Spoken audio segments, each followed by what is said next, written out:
बच्चों, हम लोगों ने लास्ट टॉपिक इंडक्टिव इफेक्ट देख लिया था और उसके तमाम एप्लीकेशन हम लोगों ने देख लिए थे। अब हम लोग का नेक्स्ट हेडिंग है रेजोनेंस। रेजोनेंस देखते हैं इसको। रेजोनेंस क्या है?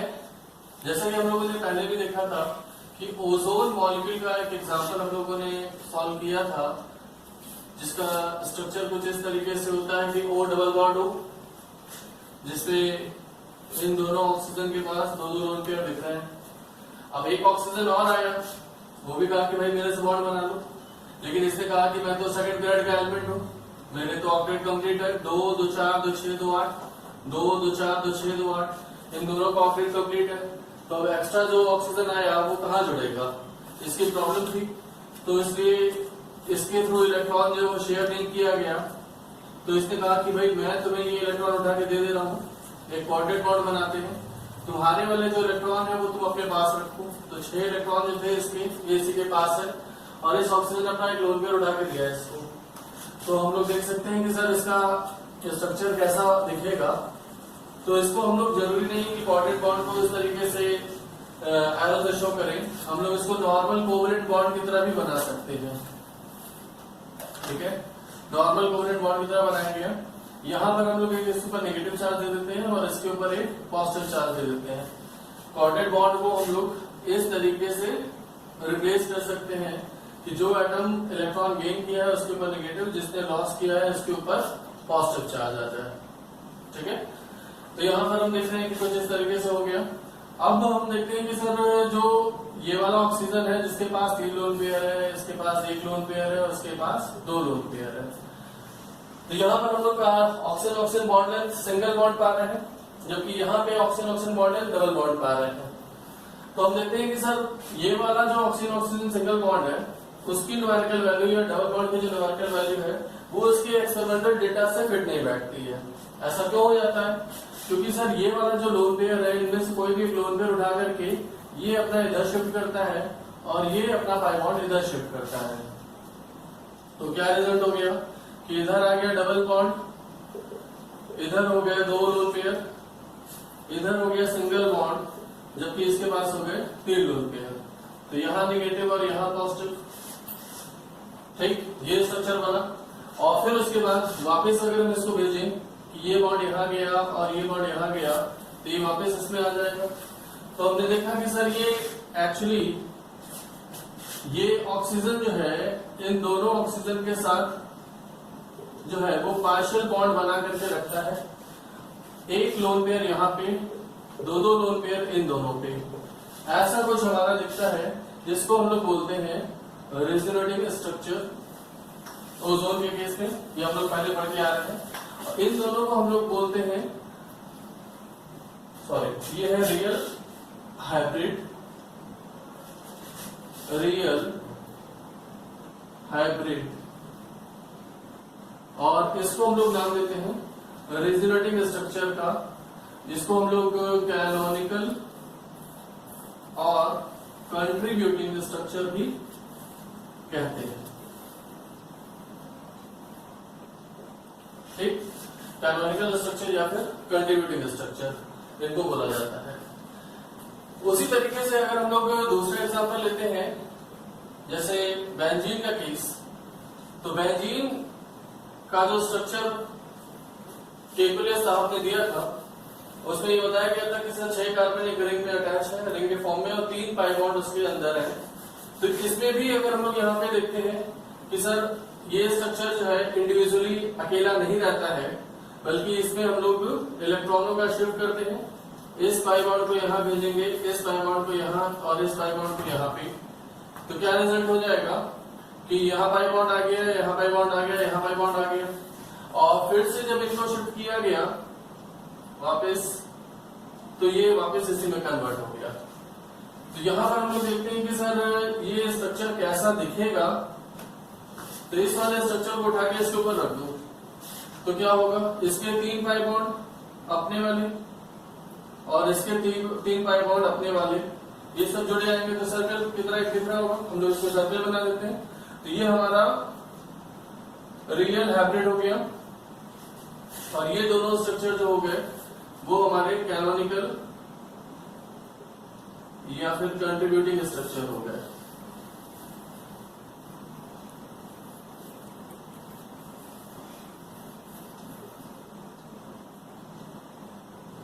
ठीक है, ये इसी को हम लोग RS का नाम देते हैं।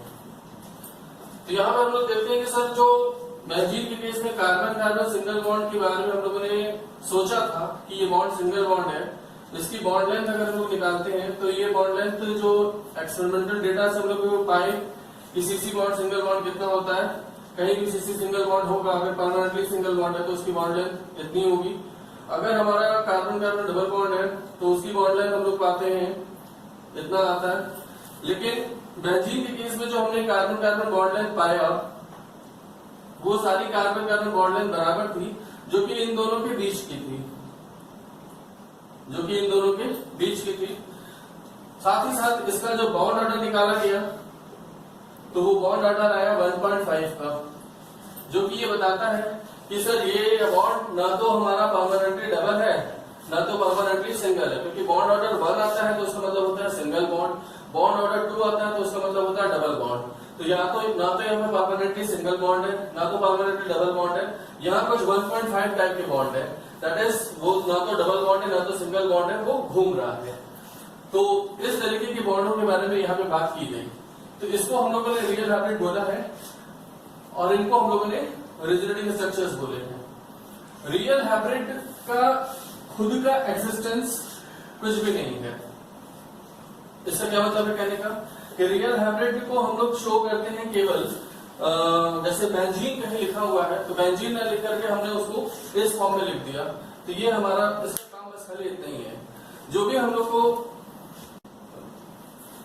तो यहाँ पर हम लोगों ने देखा कि जो रियल हाइब्रिड है इसका केवल जरूरत उतना ही होता है कि हमें केवल रिप्रेजेंटेशन के लिए हम लोग को जो भी बेंजीन की जितनी भी केमिकल रिएक्शन हम लोग को करनी होगी उसमें जो हम लोग बेंजीन के स्ट्रक्चर बनाएंगे तो one of the imaginary structure का ही सहारा लेकर के हम लोग कोई केमिकल रिएक्शन करते हैं।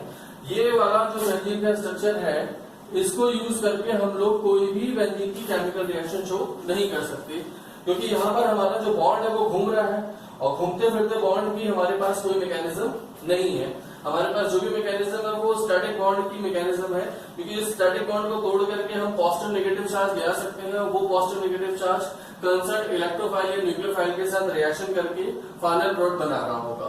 तो जो हम लोग का इमेजिनरी स्ट्रक्चर है, रिजोनेटिंग स्ट्रक्चर है, कैनोनिकल स्ट्रक्चर या कंट्रीब्यूटिंग स्ट्रक्चर है, उनको ही लेकर के हम लोग आगे बॉन्ड बनाते हैं, केमिकल रिएक्शन करते हैं। तो यहाँ पर हम लोगों ने देखा कि जब कभी ऐसी दिक्कत आ जाए कि किसी एक मॉलिक्यूल को रिप्रेजेंट करने के लिए हमने उसके कई स्ट्रक्चर्स बनाए, किसी एक मॉलिक्यूल की सारी प्रॉपर्टी को एक्सप्लेन करने के लिए हमने उसके कई सारे स्ट्रक्चर्स बनाए और उनमें से कोई भी स्ट्रक्चर इस लायक नहीं है, इतना कैपेबल नहीं है कि वो उस मॉलिक्यूल की सारी प्रॉपर्टी को शो कर सके। तो ऐसी कंडीशन में हम लोग उसके ढेर सारे स्ट्रक्चर्स बनाते हैं और कहते हैं कि ये मॉलिक्यूल इन सारे स्ट्रक्चर्स में एग्जिस्ट करता है और इस मॉलिक्यूल में रेजोनेंस होता है। आया समझ में? तो जब कभी ऐसा हो जाए कि हम किसी मॉलिक्यूल को एक स्ट्रक्चर के थ्रू रिप्रेजेंट ना कर पाए, हम उसके लिए कई सारे स्ट्रक्चर्स बनाते हैं और उन सारे स्ट्रक्चर्स की वजह से या उनकी मिलीजुली जो कंट्रीब्यूशन है उनकी वजह से हम उस मॉलिक्यूल की सारी प्रॉपर्टी को एक्सप्लेन कर सकें, तो हम उसको कहते हैं कि वो मॉलिक्यूल रेजोनेंस शो कर रहा है। जैसे यहाँ पर सबसे बेसिक बात आ गई कि कार्बन कार्बन जो बॉन्ड लेंथ है वो बेंजीन में सारी बराबर होती है, तो उसको हम लोग सिंगल बॉन्ड और डबल बॉन्ड यानी कि एग्जैक्टली हम ना तो इससे रिप्रेजेंट कर सकते हैं ना तो हम इससे रिप्रेजेंट कर सकते हैं। उसके केस में हमें फिर इस पे आना पड़ा कि सर सारे बॉन्ड घूम रहे हैं और फिर हम जाके ये बता सकते हैं कि बेंजीन के सारे बॉन्ड लेंथ बराबर है। ये तो एक प्रॉपर्टी थी, और जितनी भी प्रॉपर्टीज है उनके लिए हम लोग ये देखते हैं कि हम लोग कई स्ट्रक्चर्स बनाते हैं, जो भी हमारा मॉलिक्यूल है उसके कई ढेर सारे स्ट्रक्चर्स बनाएंगे और वो स्ट्रक्चर्स मिल करके उस मॉलिक्यूल की सारी प्रॉपर्टी को एक्सप्लेन करते हैं। आया समझ में? तो यहाँ तक हम लोगों ने देख लिया कि जब कभी ऐसा हो कि एक मॉलिक्यूल को हम लोग रिप्रेजेंट कर रहे हैं केवल एक स्ट्रक्चर से और वो स्ट्रक्चर उस मॉलिक्यूल की सारी प्रॉपर्टी को एक्सप्लेन ना कर पाए, तो ऐसे केस में हम उस मॉलिक्यूल के कई ढेर सारे स्ट्रक्चर बनाते हैं और ये कहते हैं कि मॉलिक्यूल ये जो हमारा कंसर्न मॉलिक्यूल है वो इन सारे स्ट्रक्चरों के थ्रू रिप्रेजेंट किया जाता है। तो ऐसे फिनोमिना जहाँ पे हो रही है, इस तरह की प्रोसेस जहाँ पे हो रही है, उसको हम क्या बोलते हैं? रेजोनेंस बोलते हैं। तो इसी को हम लोगों ने समझा कि when a molecule can be shown by two or more structure and the real molecule either cannot be shown or not useful, then such molecule show resonance। इस कंडीशन में वो मॉलिक्यूल रेजोनेंस शो करता है। Resonance की अगर हम लोग proper definition बनाएं तो ये कह सकते हैं कि delocalisation of pi electron in parallel P orbital is known as resonance. ठीक है, जब भी रेजोनेंस होगा तो उस केस में हमारा डीलोकलाइजेशन होगा पाई इलेक्ट्रॉन्स का, लेकिन उसके लिए हमें पैरेलल पी ऑर्बिटलों की आवश्यकता है। क्या मतलब है कहने का कि अगर हम देखते हैं कि कहीं भी जो रेजोनेंस हो रहा होता है, इसके लिए कंडीशन क्या है? कंडीशन अगर हम देखते हैं तो इसमें पहली कंडीशन हम लोग लिखते हैं कि मॉलिक्यूल मस्ट बी प्लेनर। ठीक है, प्लेनर होने के लिए उसको या तो sp2 या sp हाइब्रिडाइज होना जरूरी है। तो पहली कंडीशन ये होगी कि मॉलिक्यूल मस्ट बी प्लेनर। दूसरा, मॉलिक्यूल must be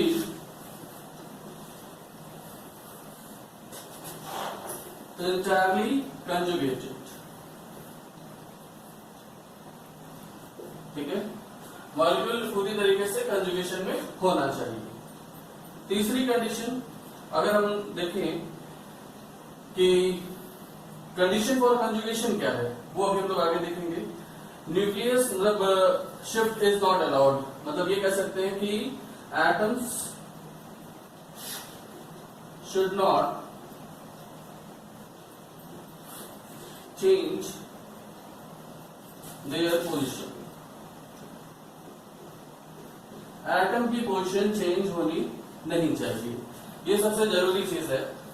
जैसे अगर हम लोग एक एग्जांपल लेते हैं कि जैसे मान लो कि हमारे पास है एसीटोन का केस, ठीक है, और इसमें हम लोग जानते हैं कि डबल बॉन्डेड कार्बन जो ऑक्सीजन कार्बन है इसके बीच में पाई बॉन्ड लूजली हेल्ड है।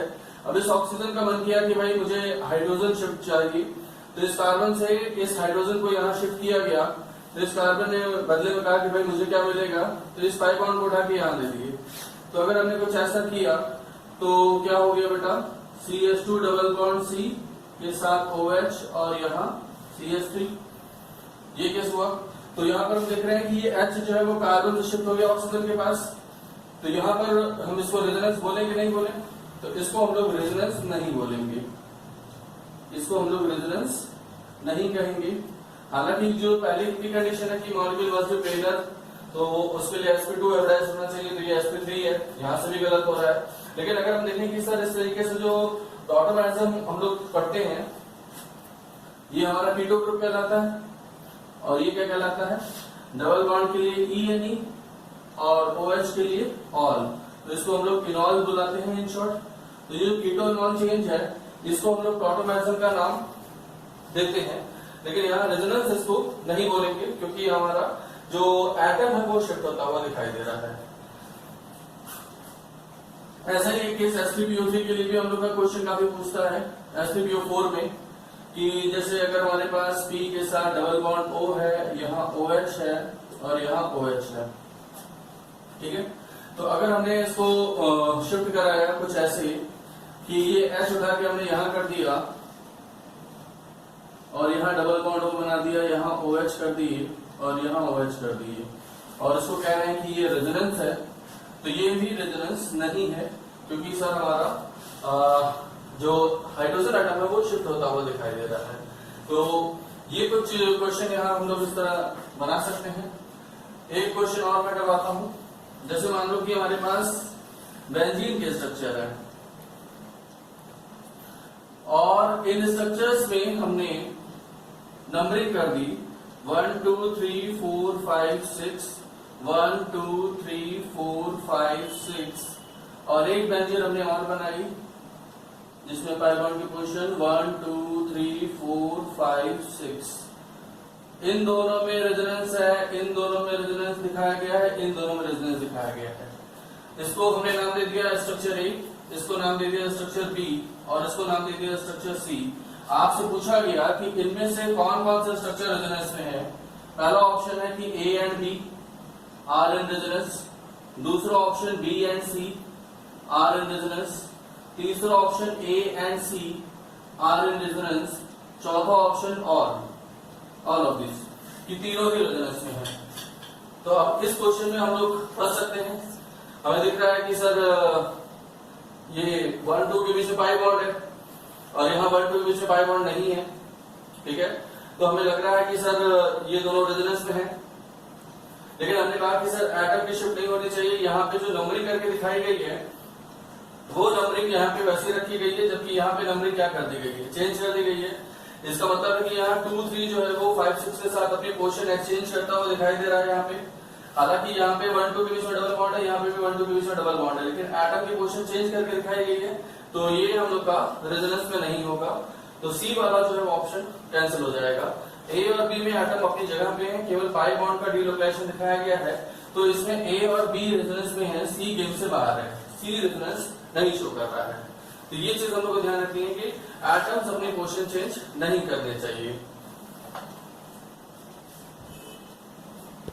देखिए कि molecule must be planar, molecule must be directly conjugated, molecule should not change their, atom should not change their position. इसके बाद जो नेक्स्ट है वो है कि अगर हमारा एटम कोई sp3 है, sp3 हाइब्रिडाइज्ड है, तो शुड नॉट पार्टिसिपेट, ठीक है।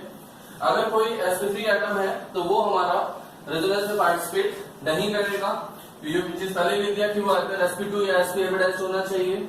उसके बाद अगर हम देखते हैं कि टोटल चार्जेस जो है, टोटल चार्ज पॉजिटिव चार्ज हो, नेगेटिव चार्ज हो या फिर ऑड इलेक्ट्रॉन है, ठीक है, must be conserve, must be same या कंजर्व इन ऑल स्ट्रक्चर, ठीक है। जितने भी स्ट्रक्चर हम लोग बनाएंगे उनमें हमारा total number of positive charge, negative charge, odd electron, जितनी भी चीजें आपकी हैं वो सब क्या होनी चाहिए, सेम होनी चाहिए। देन उसके बाद हम लोग देखते हैं कि pi electrons can move, pi electron can move in all structure, whereas sigma electron participation is not allowed, ठीक है। सिग्मा इलेक्ट्रॉन का पार्टिसिपेशन अलाउड नहीं है, यहाँ पर केवल पाई इलेक्ट्रॉन पार्टिसिपेट करता है। इसके पहले हम लोगों ने इंडक्टिव में देखा था कि सिग्मा इलेक्ट्रॉन के थ्रू सारा वो डिलोकलाइज करना है, पाई इलेक्ट्रॉन का उसमें कोई कंट्रीब्यूशन नहीं था, पाई इलेक्ट्रॉन कोई डिस्टर्बेंस नहीं क्रिएट करते थे। उसका यहाँ पे उल्टा है कि पाई इलेक्ट्रॉन मूव कर सकते हैं, जो सिग्मा इलेक्ट्रॉन है वो अपनी पोजीशन फिक्स रखेगा, वो इधर उधर मूव नहीं कर रहा होगा, ठीक है। इसके बाद जो नेक्स्ट है वो है कि अगर हमारा लाइट चार्जेस हैं, लाइट चार्जेस और unlike charges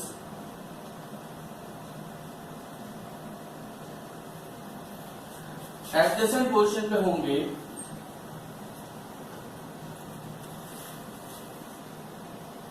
adjacent position are unstable, ठीक है। लाइट चार्जेस और unlike charges at adjacent position are unstable. लेकिन अगर ये जो रूल है ये हमारा किसके लिए एप्लीकेबल है, फॉर कार्बन कार्बन एटम, यहां ए के पार्टिकल कर दे रहे हैं, फॉर कार्बन कार्बन एटम्स। लेकिन इसी के लिए अगर हम लोग इसी में लिखेंगे कि अगर वो कार्बन है, नॉन कार्बन एटम है, या फिर non carbon non carbon atom है तो इनके लिए अलाउड है। दोनों कार्बन कार्बन है तो उनके ऊपर पॉजिटिव पॉजिटिव चार्ज, या फिर दोनों कार्बन कार्बन है उनके ऊपर नेगेटिव चार्ज, या फिर दोनों कार्बन है एक पे पॉजिटिव एक पे नेगेटिव, ऐसा कहीं स्ट्रक्चर बन रहा होगा तो वो हमारा अनस्टेबल होगा। लाइक चार्जेस, लाइक में दोनों पॉजिटिव हो गए, लाइक में दोनों नेगेटिव हो गए, अनलाइक चार्जेस पॉजिटिव नेगेटिव, अगर ये कहीं है तो ये हमारे स्ट्रक्चर को क्या कर रहा होगा, अनस्टेबल कर रहा होगा। लेकिन ये जो कॉन्सेप्ट है ये केवल कार्बन कार्बन के लिए अप्लाई होता है। कार्बन नॉन कार्बन एटम हो गए या non carbon non carbon atoms है उनके लिए ये चीज अलाउड है। जैसे अगर इसके बाद जो नेक्स्ट हम लोग का है कि any structure violating the rules of fundamental writing is not allowed. मतलब जैसे हम लोगों ने देखा कि नाइट्रोजन 3 बॉन्ड बनाता है, 1 लोन पेयर रखता है, ऑक्सीजन 2 बॉन्ड बनाता है, 2 लोन पेयर रखता है, क्लोरीन 1 बॉन्ड बनाता है, 3 लोन पेयर रखता है। तो इन केसेस इस तरीके के कहीं स्ट्रक्चर है तो वो अलाउड है। लेकिन अगर हमने कहा कि भाई जैसे नाइट्रोजन ने यहाँ पे 5 बॉन्ड बना लिया, 3 हाइड्रोजन के साथ, 2 इसके साथ, तो और इसके साथ इसके ऊपर पॉजिटिव चार्ज दिख रहा है, तो ये स्ट्रक्चर हम लोग का एक्सेप्टेबल नहीं है। जैसे कि अगर हम लोगों ने एनलिन को देखा था, एनलिन ये होता है और उसकी प्रोटोनेशन करा करके अगर हम लोगों ने कहा कि भाई ये NH3 प्लस बन गया, NH3 प्लस बन गया। अब उसके बाद अगर हमने कहा कि इसका रेजोनेटिंग स्ट्रक्चर बनाओ तो बच्चे क्या करते हैं कि सर इस पाई बॉन्ड को उठा के ऊपर शिफ्ट कर दिए, जिसका पाई पॉजिटिव चार्ज खत्म हो गया और यहाँ पे ये, तो ऐसे स्ट्रक्चर्स अलाउड नहीं होंगे क्योंकि सर यहाँ नाइट्रोजन ने कितने बॉन्ड बना लिए, 5 बॉन्ड बना दिए, जबकि हम जानते हैं नाइट्रोजन 3 बॉन्ड बनाता है, मैक्सिमम ये 4 बॉन्ड बना सकता है, जैसे NH4 प्लस 4 बॉन्ड बना सकता है। लेकिन यहाँ पे नाइट्रोजन कितने बॉन्ड बना रहा है, 1 2 और 3, यहाँ 5 बॉन्ड। ये स्ट्रक्चर, ऐसे स्ट्रक्चर रिकमेंडेड नहीं है, तो ये स्ट्रक्चर्स हम लोग गलत बना रहे हैं। इस बात को हमें ध्यान रखना होगा कि जो फंडामेंटल राइटिंग के जो रूल्स है, ऑक्टेट रूल जिनके लिए एप्लीकेबल है उनके लिए ऑक्टेट रूल लगाना जरूरी है, इस बात का हमें ध्यान रखना पड़ेगा। ठीक है, तो यहाँ तक हम लोगों ने देखे हैं कि कुछ बेसिक कंडीशन की हमारा मॉलिक्यूल कब रेजोनेंस शो करने लायक है, इसके लिए क्या क्या कंडीशन है। अब इसमें जो एक चीज मैंने अभी समझाना है कि कंडीशन फॉर कंजुगेशन क्या होता है। कंडीशन फॉर कंजुगेशन, तो इस चीज को हम लोग को देखना है। जैसे कि एक कॉमन टर्म में हम लोग बोलते हैं कि कोई भी डबल बॉन्डेड एटम है उससे अटैच एटम कोई है जिसके ऊपर पॉजिटिव चार्ज है या नेगेटिव चार्ज है या लोन पेयर है या ऑड इलेक्ट्रॉन है या पाई इलेक्ट्रॉन है, तो आप कहते हैं कि ये मॉलिक्यूल आपका कंजुगेशन में होगा और इसके वेरियस कंजुगेटिंग स्ट्रक्चर्स ड्रॉ करेंगे। अब ये जो 5 चीजें हमने लिखी हैं इनको एक साथ लिखा गया है, ये हम लोग का वन टाइम फटाफट याद रखने के लिए। लेकिन इनको अगर हम लोग देखें तो डिटेल में अभी हम लोग देखने जा रहे हैं इसको सेग्रीगेट करके, जिसको हम लोग यहाँ पे कार्बन हो सकता है या नॉन कार्बन भी हो सकता है। तो यहाँ पे हमें कार्बन मतलब नहीं है, बेसिकली स्पाई बॉन्ड्स मतलब है। तो इसमें क्या क्या कंडीशन हम लोग देखने जा रहे हैं, जैसे अगर डबल बॉन्ड है फिर सिंगल बॉन्ड उसके साथ पॉजिटिव चार्ज, तो अगर कहीं पाई सिग्मा पॉजिटिव मिल रहा है तो ये मॉलिक्यूल कंजुगेशन शो करेगा। दूसरा कंडीशन की पाई सिग्मा नेगेटिव है तो भी कंजुगेशन शो करेगा। तीसरी कंडीशन है कि sir pi sigma lone pair अगर मिले तो भी वो कंजुगेशन की कंडीशन शो करेगा। फिर है पाई सिग्मा ऑड इलेक्ट्रॉन, तो भी वो कंडीशन ऑफ कंजुगेशन है। फिर उसके बाद है पाई सिग्मा पाई, तो ये भी कंजुगेशन ऑफ कंडीशन है। ये 5 चीजों को मैंने इतना लंबा डिटेल में लिख करके सीधे लिख दिया कि डबल बॉन्डेड एटम से अटैच एटम के ऊपर positive charge, negative charge, lone pair, odd electron, pi electron, बस इसको बोलना है कि डबल बॉन्डेड एटम से अटैच एटम के ऊपर positive charge, negative charge, lone pair, odd electron, pi electron, ये हमारा नारा है। अगर ये कहीं मिल रहा है तो ये कंजुगेशन शो करेगा। ठीक है, इसके साथ साथ 2 और स्पेशल केसेस हैं, वो क्या है कि अगर हमारा पाई है सिग्मा है, लेकिन यहां पर हमारा या इसको ऐसे कर लेते हैं कि पॉजिटिव है सिग्मा और लोन पेयर है। ठीक है, पॉजिटिव सिग्मा लोन पेयर कहीं दिख रहा है, लोन पेयर को हम नेगेटिव चार्ज भी कह सकते हैं। ठीक है, तो पॉजिटिव सिग्मा नेगेटिव चार्ज है, तो ये भी एक कंजुगेशन ऑफ कंडीशन है। और एक हम लोग और रखेंगे कि हमारा नेगेटिव चार्ज है या लोन पेयर है और यहां पर वैकेंट डी ऑर्बिटल है। उस एटम के पास क्या होना चाहिए, वैकेंट डी ऑर्बिटल होना चाहिए। तो ये दो स्पेशल केसेस हैं, ये दो स्पेशल केसेस हैं, इनको भी हम लोग को डिटेल में देखना है। और उसके साथ साथ ये सारे केसेस जो जनरलाइज केसेस हैं जो हम लोग को मोस्ट कॉमनली मिलते हैं, इनको देखना है। वीडियो के अंत तक बने रहना बहुत जरूरी है क्योंकि बहुत से अच्छे एग्जाम्पल अभी हम लोग के आने वाले हैं। ठीक है, तो सबसे पहला केसेस तो हम लोग स्टार्ट करते हैं कि सर पॉजिटिव चार्ज जो है वो डबल बॉन्ड के साथ कंजुगेशन में है। तो सबसे पहले हेडिंग हम लोग बनाएंगे, हमारा पहली हेडिंग है कि पाई बॉन्ड सिग्मा पॉजिटिव। इसके केसेस देखने जा रहे हैं जिसमें हम लोगों ने सबसे पहला एग्जांपल लिया। सपोज करो कि हमारे पास है double bond CH single bond CH2 positive. ठीक है, तो ये मॉलिक्यूल क्या कंजुगेशन शो कर रहा है कि नहीं कर रहा है। तो हमें एक पाई बॉन्ड दिख रहा है, फिर सिग्मा चाहिए और फिर एक पॉजिटिव चार्ज चाहिए, वो मिल रहा है, यानी कि ये मॉलिक्यूल कंजुगेशन में है। तो अब हम लोग इसके कंजुगेटिंग स्ट्रक्चर्स कैसे बनाएंगे, तो कैसे कंजुगेटिंग स्ट्रक्चर्स बनाएंगे, इसके लिए हम लोग इसके एक ऑर्बिटल डायग्राम को देखें तो ज्यादा बेटर तरीके से हम लोग को समझ में आएगा कि ये कार्बन क्या है। इसने अच्छा इसका हाइब्रिडेशन लिख लेते हैं हम लोग यहाँ पर। इसका हाइब्रिडेशन क्या है बेटा, sp2 है, क्योंकि दो हाइड्रोजन और एक सिग्मा यहाँ पे, यहाँ एक सिग्मा एक पाई है, तो पाई बॉन्ड को तो काउंट करना नहीं है, तो दो सिग्मा और एक सिग्मा, तीन सिग्मा का हाइब्रिडेशन क्या हो जाएगा, sp2। यहाँ पर आ जाओ, इस कार्बन के साथ ये सिग्मा और ये सिग्मा, तो तीन सिग्मा है, तो इसका भी हाइब्रिडेशन क्या हो गया, sp2। और यहाँ पर आ जाओ, एक सिग्मा दो सिग्मा, कितना सिग्मा हो गया, तीन सिग्मा, तो इसका भी हाइब्रिडेशन क्या है, sp2। तो इस बात को ध्यान रखना है कि सर तीनों sp2 है। sp2 कैसा होता है, ट्रायंगुलर प्लेनर शेप का होता है। तो ट्रायंगुलर प्लेनर शेप बनाने के लिए हम लोगों ने क्या किया, ट्रायंगुलर प्लेनर शेप बनाने के लिए हम लोगों ने क्या किया कि C के साथ दो H लगाया है ऐसे, एक कार्बन। अब देखो इस कार्बन ने तीन पाई बॉन्ड बनाए कि नहीं बनाए, इस कार्बन ने तीन पाई बॉन्ड तीन सिग्मा बॉन्ड बना लिए, तो ये आपका sp2 हो गया। अब इन दोनों के बीच में जो पाई बॉन्ड दिख रहा है वो कैसे होगा, इन दोनों के बीच में जो पाई बॉन्ड है वो कुछ ऐसे होगा, बोलो भाई। ठीक, पाई बॉन्ड है और इसमें जो इलेक्ट्रॉन थे वो आपस में शेयर किए गए हैं ऊपर से और नीचे से, कुछ इस तरीके से। अब ये वाला CH पे H ऐसे बना दे रहे हैं, फिर यहाँ पर हमारा C है और उसके साथ दो H है।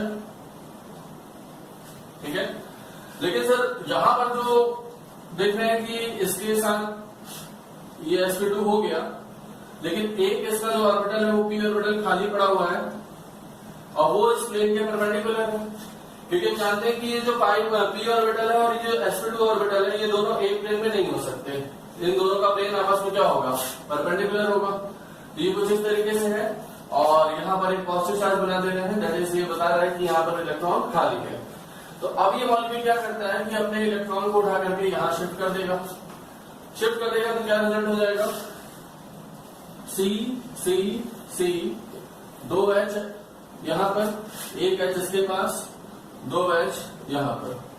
जो पाई बॉन्ड बना हुआ है वो एक ऐसे है ऑर्बिटल और एक ऑर्बिटल ऐसे है, इनके बीच में आ गया। और जो इसका वाला ऑर्बिटल था वो खाली पड़ गया, इसके ऊपर क्या आ गया, पॉजिटिव चार्ज, ये खाली पड़ गया। तो यहाँ पे हम देख रहे हैं कि इसका एक दूसरा रेजोनेटिंग स्ट्रक्चर बना और इसको वापस उठा के अगर हम यहाँ शिफ्ट करें तो ये मॉलिक्यूल वापस इसमें आ जाएगा। तो ये इस तरीके से हमारा रेजोनेंस शो करता हुआ नजर आ रहा है। तो यहाँ पर हम लोग इसका जो मॉलिक्यूलर डायग्राम जो है, ऑर्बिटल डायग्राम बनाया हम लोगों ने, अगर उसका मॉलिक्यूलर डायग्राम में शो करें कि पॉजिटिव चार्ज है, इसको इलेक्ट्रॉन की कमी है, तो इस पाई बॉन्ड को यहाँ शिफ्ट किया जाएगा जिससे इसकी इलेक्ट्रॉन डिफिशियंसी फुलफिल की जाए। तो यहाँ CH2 single bond CH double bond CH2 हो जाएगा और इस कार्बन का एक इलेक्ट्रॉन खाली हो गया और इलेक्ट्रॉन गया तो इसके ऊपर क्या आ जाएगा, पॉजिटिव चार्ज आ जाएगा। तो इस तरीके से हम देख रहे हैं कि हमारा ये मॉलिक्यूल जस्ट इन्वर्स करके इसको पलट के रख दो, वैसे दिख रहा है कि नहीं। तो ये हमारा इसका दूसरा रिजल्टिंग स्ट्रक्चर बना, और वापस अगर हमने इसको यहां शिफ्ट किया तो ये इधर आ जाएगा। तो सर ये कैसा दिखेगा हमें, ये दो हमारे क्या हो जाएंगे, आरएस कहलाएंगे, रिजल्टिंग स्ट्रक्चर्स कहलाएंगे। अगर हम इसका रियल हैबिट बनाए तो रियल हैबिट कैसे बनेगा, जो जो हमारे सिग्मा बॉन्ड है उनको तो हम लोग बना ले पहले, ठीक है।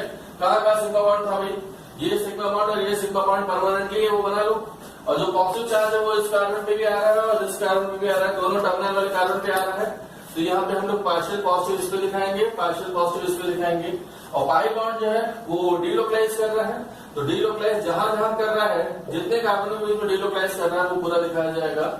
ये हमारा हो जाएगा रियल हैबिट, ठीक है। तो ये दोनों हमारे कैनोनिकल स्ट्रक्चर हो गए या कंट्रीब्यूटिंग स्ट्रक्चर हो गए, और वो हो गया रियल हैबिट, ठीक है। तो आपसे पूछ सकता है कि किसी मॉलिक्यूल में कितने आरएस बनेंगे या पॉजिटिव चार्ज कहाँ जा रहा है, ठीक है। तो ये सारी बातों की जानकारी हमें यहाँ पे देखने के लिए मिल रही है। इसको बनाएं, नोट करें। आइए इसी चीज को आइए और एग्जाम्पल से समझते हैं इसको। जैसे अगर हम लोगों ने लिया कुछ ऐसा मॉलिक्यूल बना लिया, अब अभी तक एक पाई बॉन्ड था, अब हमारा 2 पाई बॉन्ड हो गया, तो क्या ये कंजुगेशन में है। सबसे पहले तो हमें ये देखना है कि डबल, सिंगल, डबल, ये तीनों कंजुगेशन में है। डबल बॉन्डेड कार्बन से अटैच उनके ऊपर पॉजिटिव चार्ज, यानी पाई sigma positive, pi sigma positive, ये मिल रहा है। तो इसके हम लोग डिफरेंट स्ट्रक्चर्स बना सकते हैं। तो स्ट्रक्चर बनाने के लिए हम लोगों ने क्या देखा कि इस पाई बॉन्ड को यहाँ शिफ्ट किया गया, तो क्या रिजल्ट हो गया कि ये पाई बॉन्ड यहाँ आ गया, ये पाई बॉन्ड यहाँ आ गया और यहाँ पॉजिटिव आ गया। देन उसके बाद अब आगे और बन सकता है।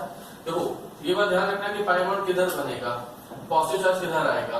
ये है अगर हमारा पाई बॉन्ड, ऊपर पॉजिटिव चार्ज है, अगर उसकी मदद करनी है तो इसलिए इस बॉन्ड को इधर शिफ्ट कर दिया, इस तरह शिफ्ट कर दिया, बना दिया। लेकिन इन दोनों कार्बनों में से लॉस किसका हुआ, नीचे वाले कार्बन का, ये पॉजिटिव चार्ज यहाँ आ जाएगा, इस बात को ध्यान रखना। और फिर उसके बाद हम देख रहे हैं कि डबल बॉन्डेड एटम से अटैच है तो पॉजिटिव चार्ज है, फिर से कंजुगेशन में है, तो इस पाई बॉन्ड को उठा के अगर हम लोग यहाँ शिफ्ट करते हैं तो इसका रिजल्ट क्या हो जाएगा बेटा कि ये पाई बॉन्ड यहाँ आ गया, ये पाई बॉन्ड यहाँ आ गया और पॉजिटिव चार्ज यहाँ आ गया। अब वापस इसको डीलोकलाइज करोगे इसी डायरेक्शन में तो ये वापस इसमें आएगा। तो ये 3 इसके क्या हो गए, आरएस हो गए, 3 इसके आरएस हो गए। अगर हम इन सारे स्ट्रक्चर्स को एक ऊपर एक रख के देखें कि कैसा दिखेगा तो वो कुछ हमें इस तरह दिख रहा होगा कि पाई बॉन्ड सर यहाँ पे भी है, यहाँ पे भी है, यहाँ पे भी है, और पॉजिटिव चार्ज जो है वो कहाँ कहाँ आ रहा है, पार्शियल पॉजिटिव यहाँ, पार्शियल पॉजिटिव यहाँ, पार्शियल पॉजिटिव यहाँ। तो ये हम लोग इसके बनाए RH, ठीक है। रियल हैबिट कुछ इस तरह दिखेगा, लेकिन हम लोग का रियल हैबिट जैसे बताया कि इसको कोई जरूरत नहीं है, हम लोग को कोई भी केमिकल रिएक्शन करवानी होगी। कोई मान लो इलेक्ट्रोफाइल आके जुड़ना चाह रहा है तो इलेक्ट्रोफाइल या तो इस पोजीशन पे आके जुड़ रहा होगा या यहाँ, जिससे भी हम लोग रिएक्शन स्टार्ट कर रहे हैं या इंटरमीडिएट कहीं भी फॉर्म हो रहा है, तो वो हम लोग इस तरीके से देखते हैं। इसके बाद कुछ और एग्जाम्पल हम लोगों ने देखा, जैसे अगर मान लो कि हमने 3 पाई बॉन्ड ले लिया और एक CH2 पॉजिटिव ले लिया, ठीक है। तो इस केस में क्या होगा, तो हम देख रहे हैं कि sir pi sigma positive, pi sigma positive मिल रहा है, तो इसके हम लोग स्ट्रक्चर्स बना सकते हैं। बिल्कुल, वीडियो पॉज करके आप लोग बनाएं और फिर यहाँ मिलाएं कैसे बन रहा है। चलिए बना लिया होगा आप लोगों ने। अब देखिए इसको कैसे बनाएंगे। डबल बॉन्डेड कार्बन से अटैच है तो पॉजिटिव चार्ज, तो इस पाई बॉन्ड, इस कार्बन ने इस कार्बन से पूछा कि भाई तुम्हारे पास क्या है, इलेक्ट्रॉन है कि नहीं है, कुछ दे सकते हो कि नहीं दे सकते हो। इसको हम लोग एक एग्जांपल से पहले समझते हैं, जैसे कि कब हमारा कोई एटम जो है वो इलेक्ट्रॉन शिफ्ट करेगा, किस डायरेक्शन में शिफ्ट करेगा, इलेक्ट्रॉनों का शिफ्ट किस डायरेक्शन में होगा, ये चीज समझना जरूरी है। नक्शल में तो हम लोग जानते हैं कि पॉजिटिव चार्ज है तो उसको निगेटिव चार्ज की तलाश है, नेगेटिव चार्ज है तो उसको पॉजिटिव चार्ज की तलाश है, ठीक है। इलेक्ट्रोफाइल को न्यूक्लियोफाइल की या न्यूक्लियोफाइल को इलेक्ट्रोफाइल की तलाश है। लेकिन इसको हम लोग एक थोड़ा जनरलाइज एग्जांपल समझते हैं। जैसे मान लो कि आप घर से गए सब्जी लेने के लिए, ठीक है, आपने सारे पैसे जो थे वो अपने लेफ्ट पॉकेट में रखे हुए हैं, रास्ते में जाते जाते आपको एक 100 रुपए की नोट गिरी हुई दिखाई दी। अब आप बताओ कि उसको उठाओगे कि नहीं उठाओगे? बिल्कुल उठाएंगे, लेकिन इस समय नहीं क्योंकि कोरोना फैला हुआ है, ठीक। लेकिन इन जनरल इसके पहले हम लोग ये काम कर लेते थे कि कहीं अगर हमारा 100 का नोट गिरी दिखाई दी तो हम लोग उसको उठा लेते हैं। अब उसको उठा करके क्या हम उसी पैसे मिला लें? नहीं, जाहिर सी बात है, उसको हम लोग अलग रखेंगे, अपने राइट पॉकेट में रखा, गए सब्जी उब्जी लेकर के, फिर आए घर पे मिलाए तो सारी सब्जियां तो सही थी, जितना किलो जो चीज लिया था वो सारी चीजें, लेकिन पैसे जो है दुकानदार ने 100 रुपए ज्यादा ले लिया आपसे। तो अब क्या गया वापस लड़ने के लिए उससे कि भाई 100 रुपए तुमने ज्यादा लिया हुआ है, मुझे वापस करो। तो उसने कहा कि भाई आप तो पढ़े लिखे लग रहे हैं, देखने से तो पढ़े लिखे लग रहे हैं, तो आपको अगर पैसा कम था आपको उसी समय बोलना चाहिए था। अब घर पे आप जाके जोड़ के आ रहे हो, मुझे क्या पता कि आपने पैसा मैंने कम दिया है, मैं नहीं जानता, मैं कुछ नहीं देने वाला, जो करना है कर लो। अब आप उसे बहस करोगे, अपने दोस्तों को लेकर जाओगे, उसको मारपीट करके उसे पैसा नहीं दिलवाओगे, या फिर आप अपने अंदर से संतुष्टि प्राप्त करोगे कि यार राइट पॉकेट में 100 रुपए का नोट एक्स्ट्रा रखी हुई है, उसको मिला देते हैं तो हमें कुछ लॉस नहीं हुआ, क्या करेंगे? जाहिर सी बात है दूसरा ऑप्शन जो है वही सब लोग चूज करेंगे। यहाँ हमने देखा कि हमें लॉस हुआ कि नहीं हुआ। अगर मुद्दा ये है कि हमें लॉस हुआ कि नहीं हुआ, तो हमें लॉस नहीं, तो बताओ यहाँ पे हमें लॉस हुआ कि नहीं हुआ? तो हम देख रहे हैं कि हमें लॉस नहीं हुआ। क्यों नहीं हुआ? क्योंकि सर हमें जितना उसने पैसा एक्स्ट्रा लिया वो हमें मिल गया। लेकिन अगर हम कहें कि अगर हमें पैसा थोड़े पे नहीं मिला होता तब तो हमारा लॉस था, ठीक, क्योंकि उसने पैसा ज्यादा ले लिया। और अगर मान लो कि सर हमें दुकानदार ने पैसे ज्यादा ना लिए होते तो सर हमारा तो प्रॉफिट हो गया, आज तो पार्टी हो, कुरकुरे पार्टी, ठीक। तो इस तरीके से हमने देखा कि यहाँ पे हम लोग का जो भी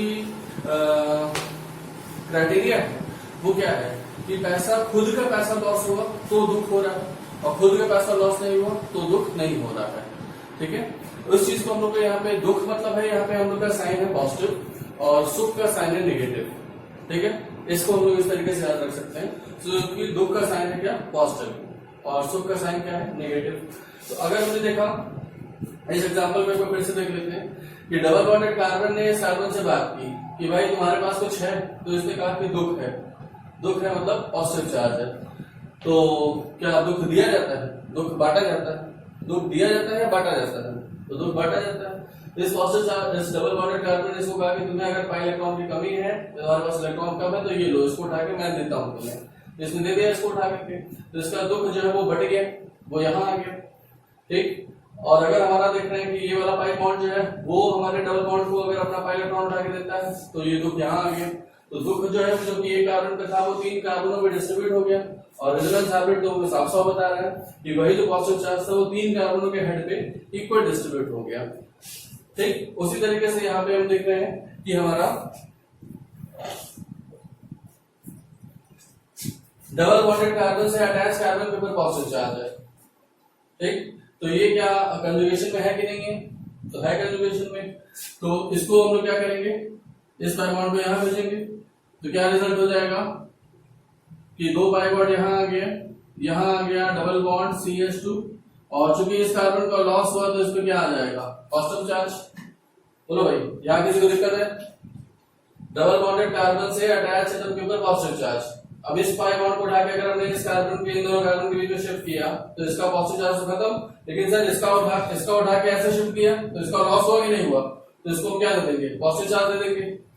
अब उसके बाद डबल बॉन्डेड कार्बन से अटैच एटम के ऊपर पॉजिटिव चार्ज, तो फिर से हमने इसको उठा के यहाँ शिफ्ट किया, तो इसका रिजल्ट क्या आ जाएगा बेटा कि यहाँ पाई बॉन्ड, यहाँ positive charge, double bond CH2, फिर उसके बाद पाई बॉन्ड है उससे अटैच पॉजिटिव चार्ज है, तो इसको यहां शिफ्ट किया गया, तो क्या रिजल्ट हो गया?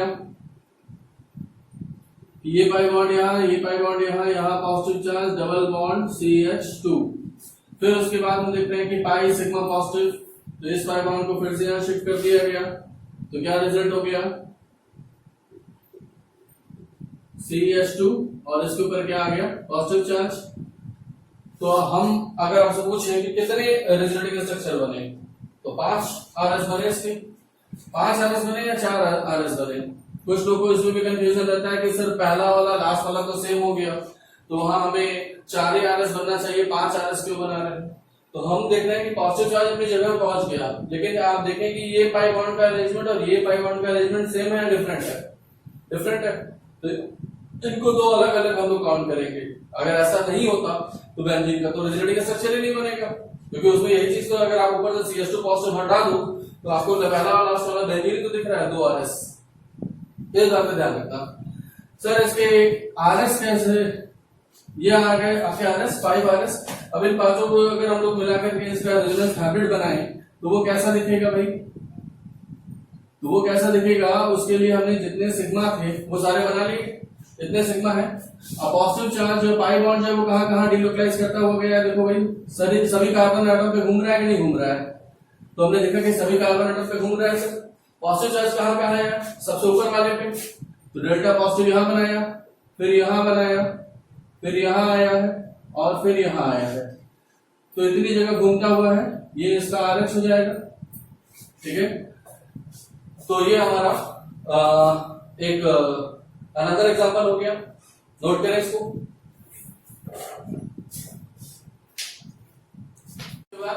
नेक्स्ट एग्जांपल में अगर हम लोग देखें यहाँ पे कि कुछ ऐसा केस हमने लिया जिसको हम लोगों ने नाम दिया साइक्लोप्रोपेनाइल कैटायन। ठीक है, तो क्या ये रेजोनेंस की कंडीशन सेटिस्फाइड कर रहा है? पाई सिग्मा पॉजिटिव है भाई, तो इस पाई बॉन्ड को यहां शिफ्ट किया जाएगा। देखो पॉजिटिव चार्ज को हमेशा इलेक्ट्रॉन सप्लाई किया जाएगा, इस बात का ध्यान रखना। अगर ये नेगेटिव का केस जब देखेंगे तो उससे लिया जाएगा। ठीक है, तो उसको यहां सप्लाई किया तो क्या रिजल्ट हो गया बेटा कि ये 3 बॉन्ड ऐसे थे, ये पाई बॉन्ड इधर चला गया। अब लॉस किसका हुआ बताओ? इन दोनों कार्बनों के बीच में था ऐसे, इसको उठा के शिफ्ट कर दिए, तो लॉस किसका हुआ? इस कार्बन का हुआ। तो पॉजिटिव चार्ज किस पे आएगा? इस पे आएगा। ठीक है, फिर उसके बाद हम देख रहे हैं कि यहाँ पाई बॉन्ड है सिग्मा पॉजिटिव। अब इधर से भी देख रहे हो तो पाई सिग्मा पॉजिटिव वापस बनाओगे तो ये बन जाएगा, तो हमें तो दूसरा स्ट्रक्चर बनाना है। तो अब इसके बाद हम पाई बॉन्ड को किधर ले जाएंगे? इस तरफ से शिफ्ट करेंगे, तो क्या रिजल्ट हो जाएगा कि ये पाई बॉन्ड इधर आ गया। अब देखो जो तुम्हारा पाई बॉन्ड इधर था, अब इसको हमने ऐसे शिफ्ट किया तो लॉस किस कार्बन का हुआ? इस कार्बन का। तो इसके ऊपर हम क्या दे देंगे? पॉजिटिव चार्ज दे देंगे। ठीक है, 3 बने। अब अगर हम बात करें कि सर इसको हमने वापस यहां शिफ्ट कर दें तो पॉजिटिव चार्ज यहां आ जाएगा, लेकिन इस वाला अरेंजमेंट और ये वाला अरेंजमेंट सेम है। बना के देखते हैं एक बार कि अगर हमने इस पाई बॉन्ड को यहां शिफ्ट किया तो क्या रिजल्ट हो गया बेटा? ये इधर आ गया और पॉजिटिव चार्ज यहां आ गया। अब यहाँ पे पहला और लास्ट वाला सेम है, इसके पाई बॉन्ड का अरेंजमेंट भी सेम है, इसलिए हम इसको 4 बार नहीं काउंट करेंगे। कितने बार काउंट करेंगे? 3 बार काउंट करेंगे। तो इसके हम लोग कितने RS बोले? तो 3 RS बोलेंगे, 4 RS हम लोग इसमें नहीं बोलेंगे। ठीक है, तो 3 RS हो गए इसके। और अगर हम RH की बात करते हैं तो RH कैसा दिखेगा? सर उसके लिए हमें साइक्लो सिग्मा बॉन्ड बना लेना है। पाई बॉन्ड सभी के बीच में आ रहा है तो उसको पूरा डिलोकलाइज करा दो। और पॉजिटिव चार्ज हमारा पार्शियल पॉजिटिव यहाँ पे भी है, पार्शियल पॉजिटिव यहाँ पे भी है, पार्शियल पॉजिटिव यहाँ पे भी है। तो इसको इस तरीके से भी दिखा सकते हैं, या फिर हम लोग इसको इस तरीके से भी दिखाते हैं कि पॉजिटिव चार्ज यहाँ पे घूम रहा है, सभी पे आ रहा है, इसलिए हम ऐसे बना सकते हैं। आज समझ में, क्योंकि जितने मेंबर है रेड के सभी पे आ रहा है तो पॉजिटिव चार्ज हम इस तरह बना सकते हैं। यहाँ पे एक चीज और बताऊंगा मैं, क्योंकि आप अभी हम लोग एरोमेटिक नहीं पढ़े हैं, लेकिन ये कंपाउंड आपका एरोमेटिक हो जाता है क्योंकि जो हमारा पॉजिटिव चार्ज है वो सभी पे इक्वली डिस्ट्रीब्यूट हो रहा है। अगर हम यहाँ पे इक्वल डिस्ट्रीब्यूशन की बात करें कि एक है पॉजिटिव चार्ज और तीनों पे डिस्ट्रीब्यूट हो रहा है, तो कितना आएगा? +1/3, +1/3 और +1/3। ये कंपाउंड आपका एरोमेटिक हो जाता है। इस बात को ध्यान रखना है कि अगर पॉजिटिव चार्ज इक्वली डिस्ट्रीब्यूट सभी पे हो जाए तो वो कंपाउंड क्या हो जाता है? एरोमेटिक हो जाता है। आज समझ में? चलिए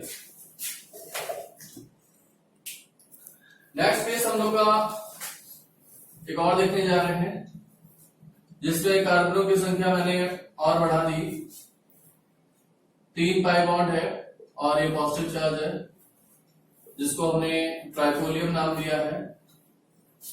ठीक है, अब ये कैसे डिलोकलाइज करेगा?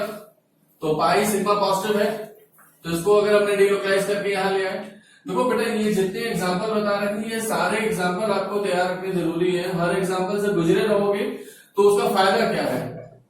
अब आप कहोगे सर ये सब तो कॉमन एग्जांपल है, हम बना लेंगे। एग्जाम में नए क्वेश्चन से भिड़ना जो है वो ज्यादा डिफिकल्ट होगा। क्यों? क्योंकि वहीं पे आपको उस नए दुश्मन का सामना करना है। पहले से देखा हुआ है तो सर वो आपको, हाँ इसका हम जानते हैं, इसका ये आंसर है, तो वो थोड़ा सा हमारा टाइम बचाएगा।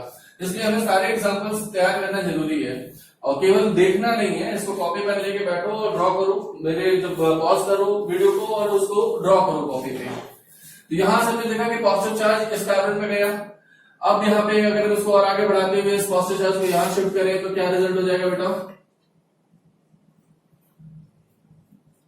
ये पॉजिटिव चार्ज इधर आ जाएगा, ये सॉरी पाई बॉन्ड इधर आ जाएगा, ये पाई बॉन्ड यहाँ पे, ये पाई बॉन्ड यहाँ पे, पॉजिटिव चार्ज यहाँ आ जाएगा। अब तो समझ में आ रहा होगा आपको, इस पाई बॉन्ड को अगर हमने उठा करके ऐसे शिफ्ट किया तो लॉस हुआ इस कार्बन का, तो इसमें क्या दे दिया? पॉजिटिव चार्ज दे दिया। अब यहाँ पे है, इसको शिफ्ट करोगे तो पॉजिटिव चार्ज किस पे आएगा? इस कार्बन पे आएगा। तो अगला और बनेगा कि नहीं बनेगा, इसके बारे में हमें जानकारी मिल रही है कि अभी सर इसके और स्ट्रक्चर बनेंगे। जैसे इसको यहाँ शिफ्ट किया गया तो क्या रिजल्ट हो गया? फिर ये पाई बॉन्ड यहाँ पे, ये पाई बॉन्ड यहाँ पे, ये पाई बॉन्ड यहाँ पे, पॉजिटिव चार्ज यहाँ आ गया। क्या अब हम बस करें? तो नहीं सर, अभी और बनेगा, क्योंकि हमारा ये पहले वाला स्ट्रक्चर अभी नहीं बना है, तो अभी हम दोबारा बनाएंगे इसको। तो इस पाई बॉन्ड को यहाँ शिफ्ट किया गया तो क्या रिजल्ट हो गया?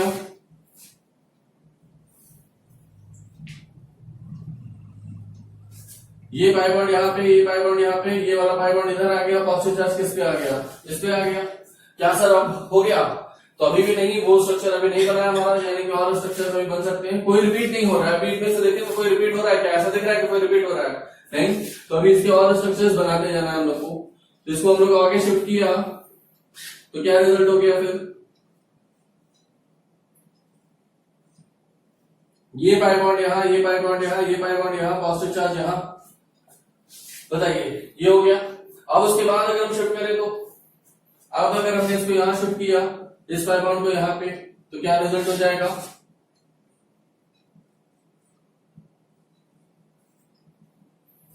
ये वाला पाई बॉन्ड यहाँ पे है, ये वाला पाई बॉन्ड यहाँ पे है, ये वाला पाई बॉन्ड यहाँ पे, पॉजिटिव चार्ज यहाँ पे। तो ये देखो, ये वाला बन गया, ये कॉमन है। बोलो भाई। नहीं, अभी भी कॉमन नहीं, क्योंकि पाई बॉन्ड का अरेंजमेंट डिफरेंट है।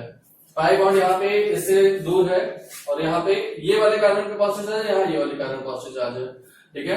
अब उसके बाद अगर हम शिफ्ट करते हैं कि इसको यहाँ शिफ्ट करें और अगला बनाए तो क्या रिजल्ट हो जा रहा है भाई? ये पाई बॉन्ड यहाँ, ये पाई बॉन्ड यहाँ, ये पाई बॉन्ड यहाँ, पॉजिटिव चार्ज यहाँ। तो ये वाला और ये वाला में पाई बॉन्ड का अरेंजमेंट भी सेम है और स्ट्रक्चर भी सेम है, तो ये वाला स्ट्रक्चर हम लोग काउंट नहीं कर रहे होंगे। आज समझ में? तो इस तरीके से हमारे कितने स्ट्रक्चर बने?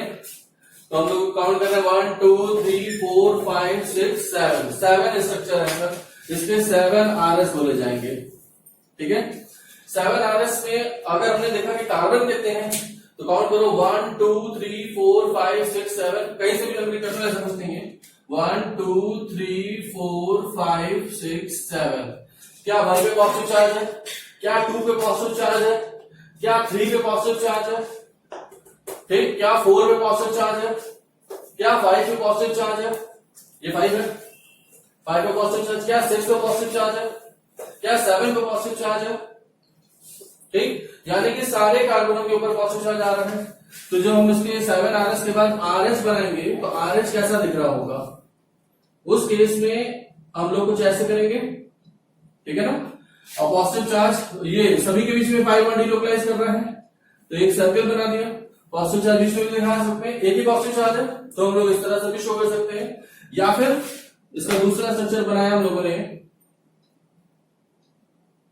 कुछ ऐसे, और पाई बॉन्ड को डिलोकलाइज करता हुआ दिखा दिया, और एक पॉजिटिव चार्ज 7 कार्बन एटम के बीच में डिस्ट्रीब्यूट हो रहा है, तो +1/7 +1/7 +1/7 +1/7 +1/7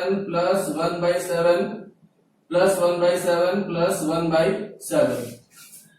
ठीक है। इक्वली डिस्ट्रीब्यूट हो रहा है सबके बीच में, तो ये कंपाउंड क्या हो जाएगा? एरोमेटिक हो जाएगा कि नहीं हो जाएगा? तो ये भी कंपाउंड हमारा एरोमेटिक हो जा रहा है। इसके पहले वाले एग्जाम्पल के जैसे कि ये भी आज समझ में, तो इस बात को ध्यान रखेंगे। नोट करें।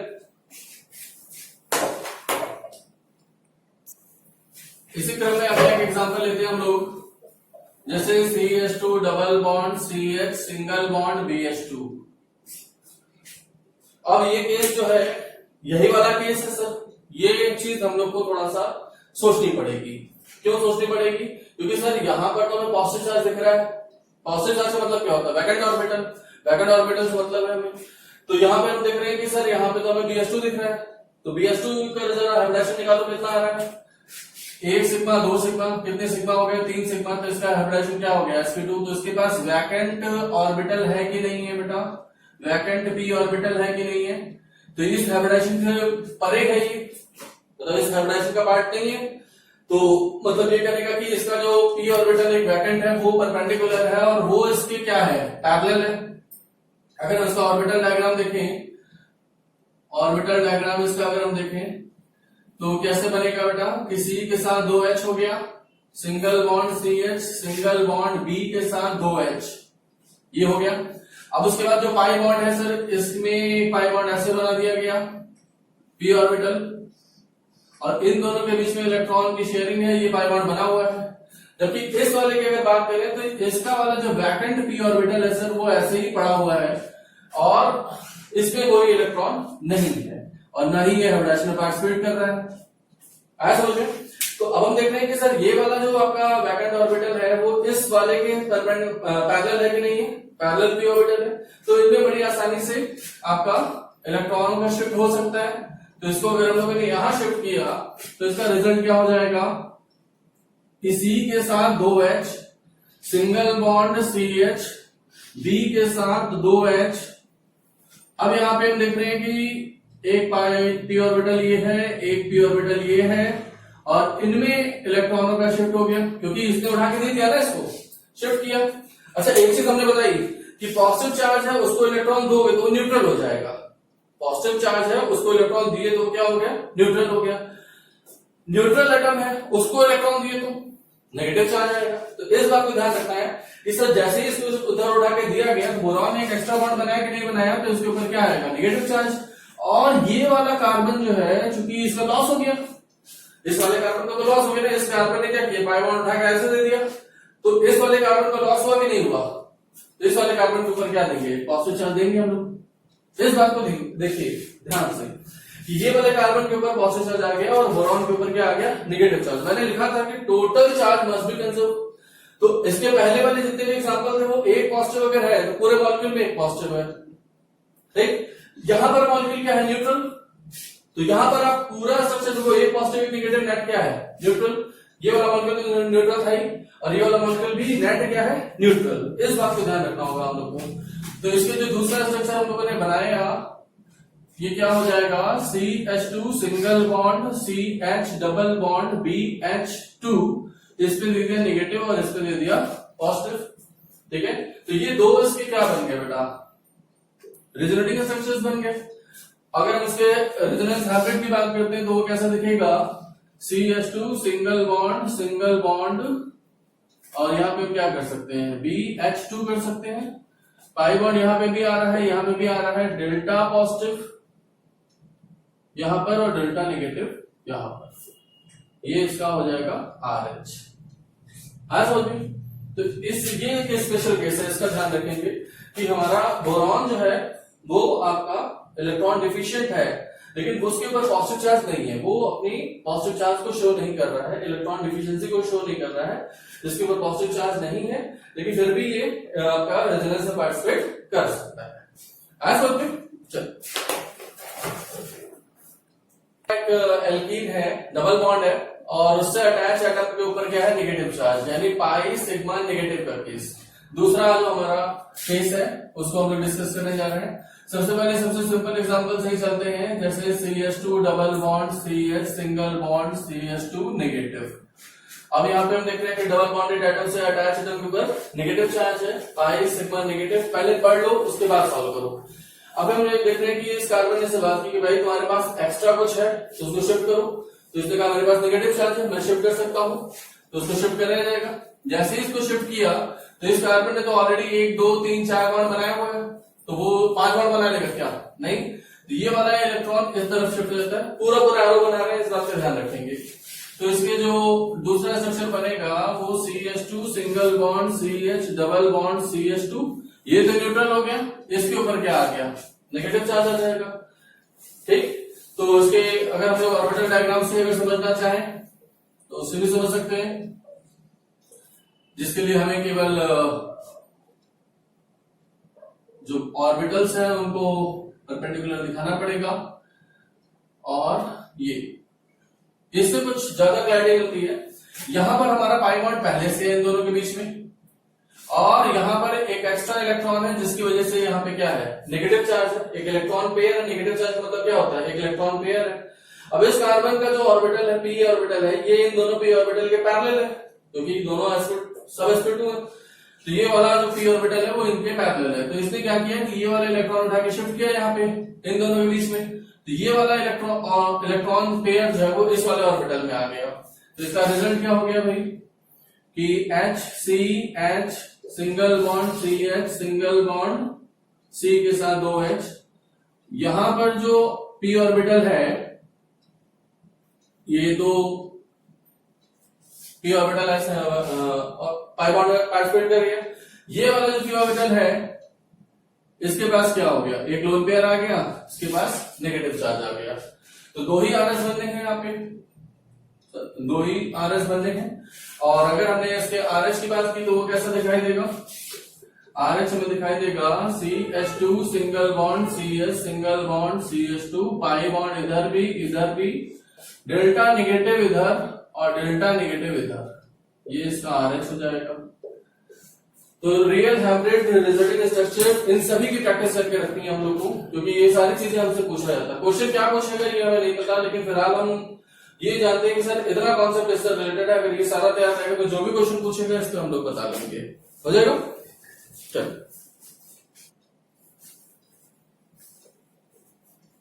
अगर हम ये वाला केस लेते हैं, ठीक है, 5 कार्बन है, 2 पाई बॉन्ड है और एक नेगेटिव चार्ज है। इसके फटाफट हम लोग रिजल्टिंग स्ट्रक्चर बनाए, देखें कितने RS बन रहे हैं, हाउ मेनी RS। एक तो ये क्वेश्चन है, और दूसरा कि इसका RH का रिप्रेजेंटेशन क्या है, ठीक है, ये कंपाउंड एरोमेटिक है कि नहीं है,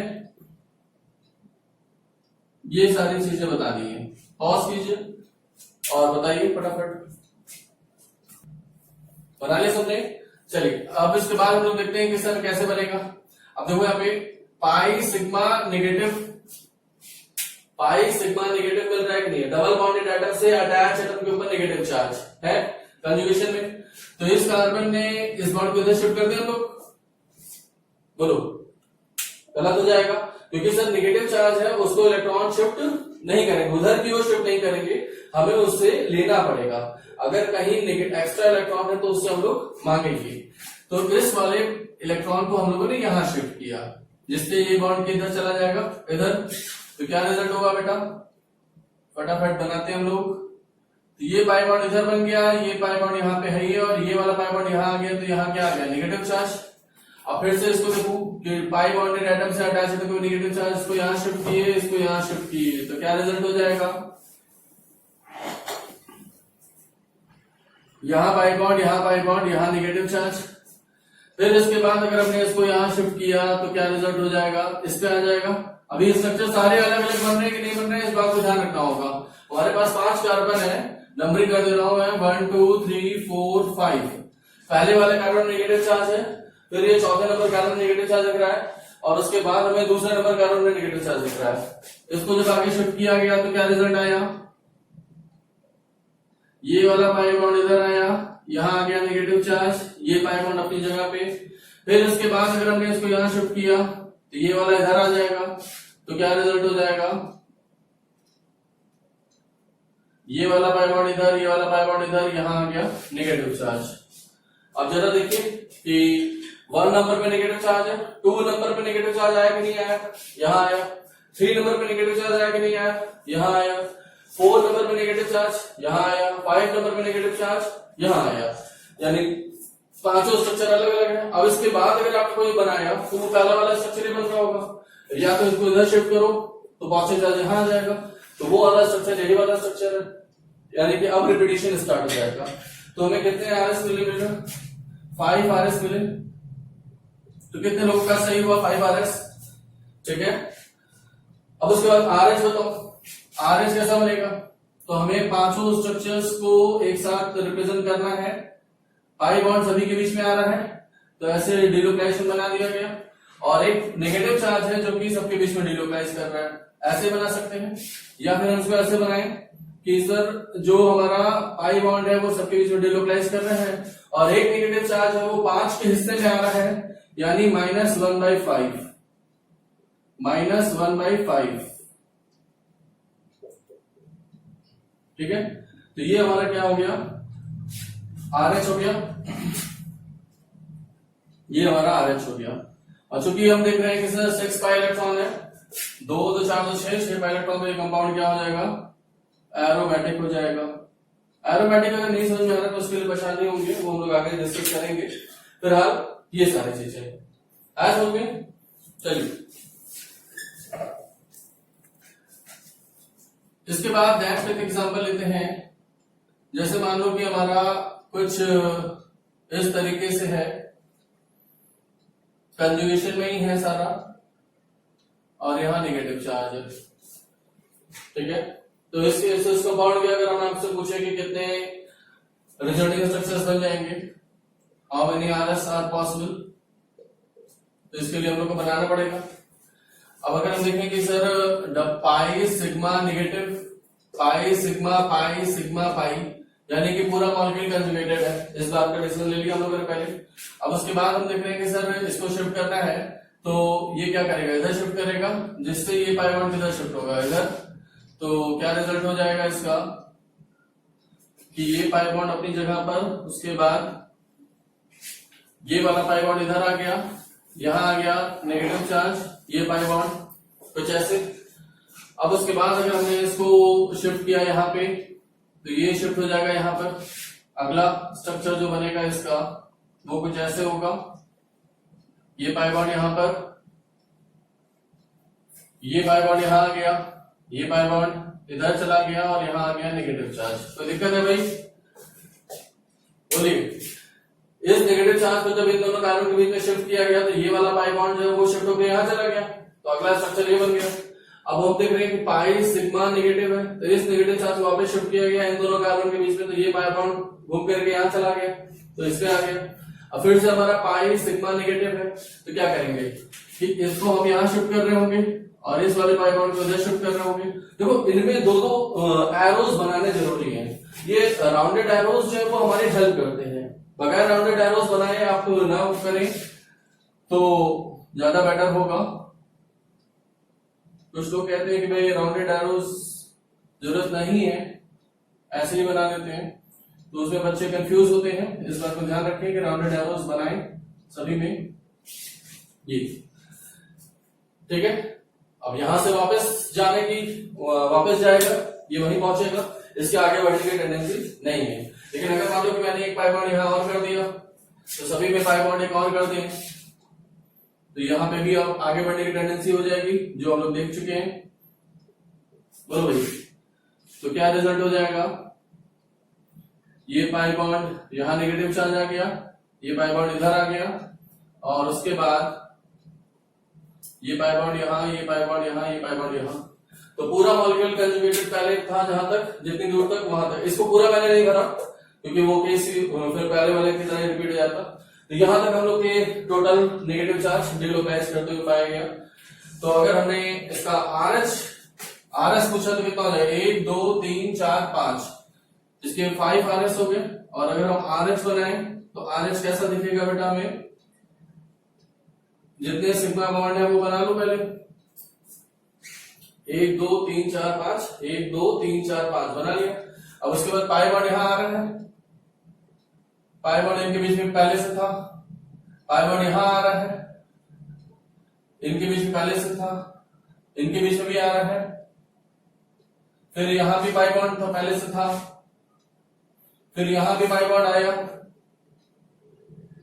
और यहां भी पाई बॉन्ड आया जहां पहले से था। अब अगर हम नेगेटिव चार्ज की बात करें, पार्शियल नेगेटिव कहां कहां आया, यहां आया, यहां आया, यहां आया, उसके बाद यहां आया, और उसके बाद यहां आया। चलो भाई, 1 2 3 4 5, 5 जगह पार्शियल नेगेटिव बनाना है, 1 2 3 4 5। ये इसका हो गया RH। होप सो समझ में आ रहा है, कोई प्रॉब्लम हो तो पूछ लेना मुझसे, ठीक है। तो ये सारी चीजें हो गई इस पॉलिमर के लिए। इसके बाद नेक्स्ट एग्जांपल हमने लिया जैसे CH2 डबल बॉन्ड CH। अब नेगेटिव चार्ज का मतलब होता है कि एक्स्ट्रा इलेक्ट्रॉन, तो नेगेटिव चार्ज एक्स्ट्रा इलेक्ट्रॉन हमारा जो है ये तो कार्बन पे हो सकता है, या नाइट्रोजन के पास एक लोन पेयर है उस पर ले सकते हैं, ऑक्सीजन के पास लोन पेयर है वो ले सकते हैं, ठीक है। तो ये सारे केसेस, क्लोरीन भी ले सकते हैं, लेकिन क्लोरीन का केस अभी आगे लेंगे हम लोग अलग से। तो फिलहाल हम देख रहे हैं कि इन सारे केसेस में हम लोग डिस्कस कर सकते हैं इन हेडिंग्स में। जैसे इसके पहले वाले में पॉजिटिव चार्ज कार्बन के लिए हम लोगों ने C+ ले लिया या बोरॉन ले लिया जिसके पास वैकेंट ऑर्बिटल था, तो चल गया था। अब यहाँ पे हम देख रहे हैं कि CH2 डबल बॉन्ड CH, अब उसके बाद अटैच एक NH2 है, ठीक है, NH2 का केस है। तो अब बताओ कि यहां पर हमारा क्या है, कंजुगेशन है कि नहीं है। तो पाई सिग्मा लोन पेयर में भी काउंट कर सकते हो, या pi sigma negative extra electron में भी काउंट कर सकते हैं। फिलहाल अभी देख रहे हैं कि ये जो नाइट्रोजन का जो लोन पेयर है, ये आपको बताना है कि ये डिटोकैश होगा कि नहीं होगा, या फिर ये लोन पेयर जो है वो किस ऑर्बिटल में प्रेजेंट है। यहाँ नाइट्रोजन का सबसे पहले अगर हम हाइब्रिडेशन बताएं कि इन सबका हाइब्रिडेशन क्या हो जाएगा, तो कार्बन 2 हाइड्रोजन के साथ एक यहाँ, तो 3 सिग्मा है, तो क्या हो गया sp2। कार्बन के लिए इधर आ जाओ, 1 2 3 सिग्मा है, तो ये भी sp2। लेकिन यहाँ पर हम देख रहे हैं कि सर 3 तो बॉन्ड पेयर है और एक क्या दिख रहा है, लोन पेयर।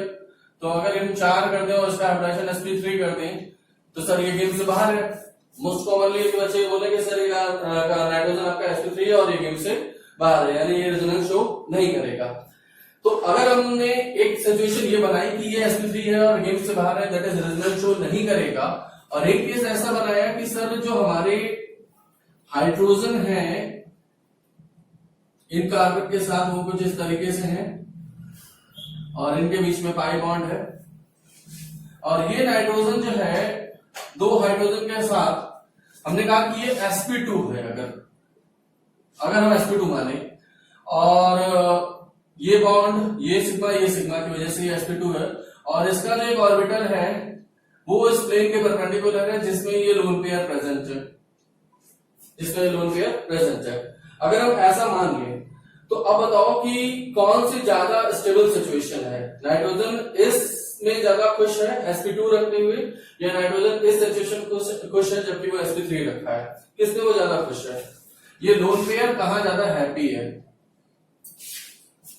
इसमें ज्यादा हैप्पी है या यहां ज्यादा हैप्पी है, sp3 हैबिट ऑर्बिटल में ज्यादा हैप्पी है या sp2 हैबिट ऑर्बिटल में ज्यादा हैप्पी है। तो हमने देखा कि सर sp2 में जब होगा तो ये ये वाला जो p ऑर्बिटल है इन p ऑर्बिटलों के साथ क्या है, पैरेलल हो गया, तो इसको घूमने का मौका मिलेगा, तो ये ज्यादा खुश नजर आ रहा है। और यहां पर जो है वो आपका sp3 है, तो sp3 को हम जानते हैं टेट्राहेड्रल होता है, तो वो फिर हमारा कंजुगेशन का पार्ट नहीं होगा, तो वो कम स्टेबल होगा। तो यहां पर हम देख रहे हैं कि ये जो लोन पेयर है ये हमारा किस में रहता है, sp2 में रहता है, यानी कि यहाँ पे जो हम हाइब्रिडेशन सोच रहे हैं कि सर ये sp3 है, ये एक गलत चीज है, ठीक है। तो अब हम लोग देखेंगे सर कैसे बनेगा। तो पाई बॉन्डेड कार्बन से अटैच एक एटम है जिसके पास एक्स्ट्रा इलेक्ट्रॉन है, तो ये लेने की टेंडेंसी तो रखेगा नहीं, देने की टेंडेंसी रखेगा। तो अगला स्ट्रक्चर क्या बन जाएगा इसके लिए कि सर C के साथ 2H, CH, N के साथ 2H। अब यहाँ पे हमारा एक p ऑर्बिटल है, यहाँ पे हमारा एक p ऑर्बिटल है और एक p ऑर्बिटल यहाँ पे है, ठीक है।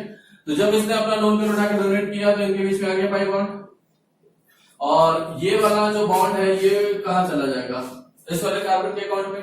तो यहाँ फिर से आ गए 2 इलेक्ट्रॉन और इसके ऊपर क्या आ गया, एक नेगेटिव चार्ज। नाइट्रोजन ने अपना लोन पेयर लॉस किया नहीं किया, बोलो। पहले कंपाउंड न्यूट्रल था, पहले कंपाउंड क्या था, न्यूट्रल था। अब यहाँ पे भी ये न्यूट्रल बनाया गया। अगर हमने इस पे नेगेटिव चार्ज दिया है, उसने अपना लोन पेयर लॉस किया, तो बताओ इसके ऊपर पॉजिटिव चार्ज आएगा कि नहीं आएगा, ठीक। तो इसके ऊपर पॉजिटिव चार्ज आ जाएगा।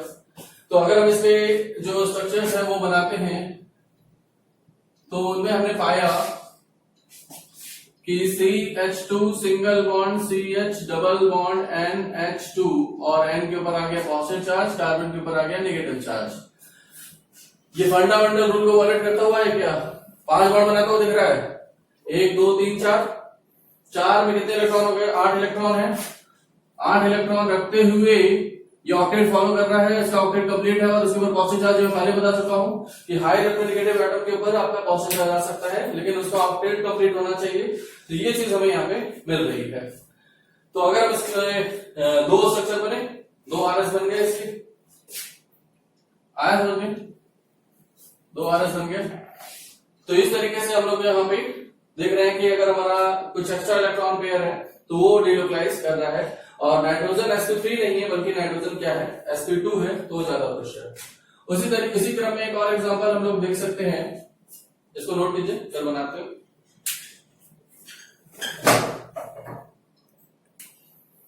नेक्स्ट इसके बाद हम लोग ले रहे हैं अगला एग्जांपल कि अगर हमारा CH2 डबल बॉन्ड CH है, सिंगल बॉन्ड OH है। अभी हमने NH2 रखा था, अब हमने OH रख दिया।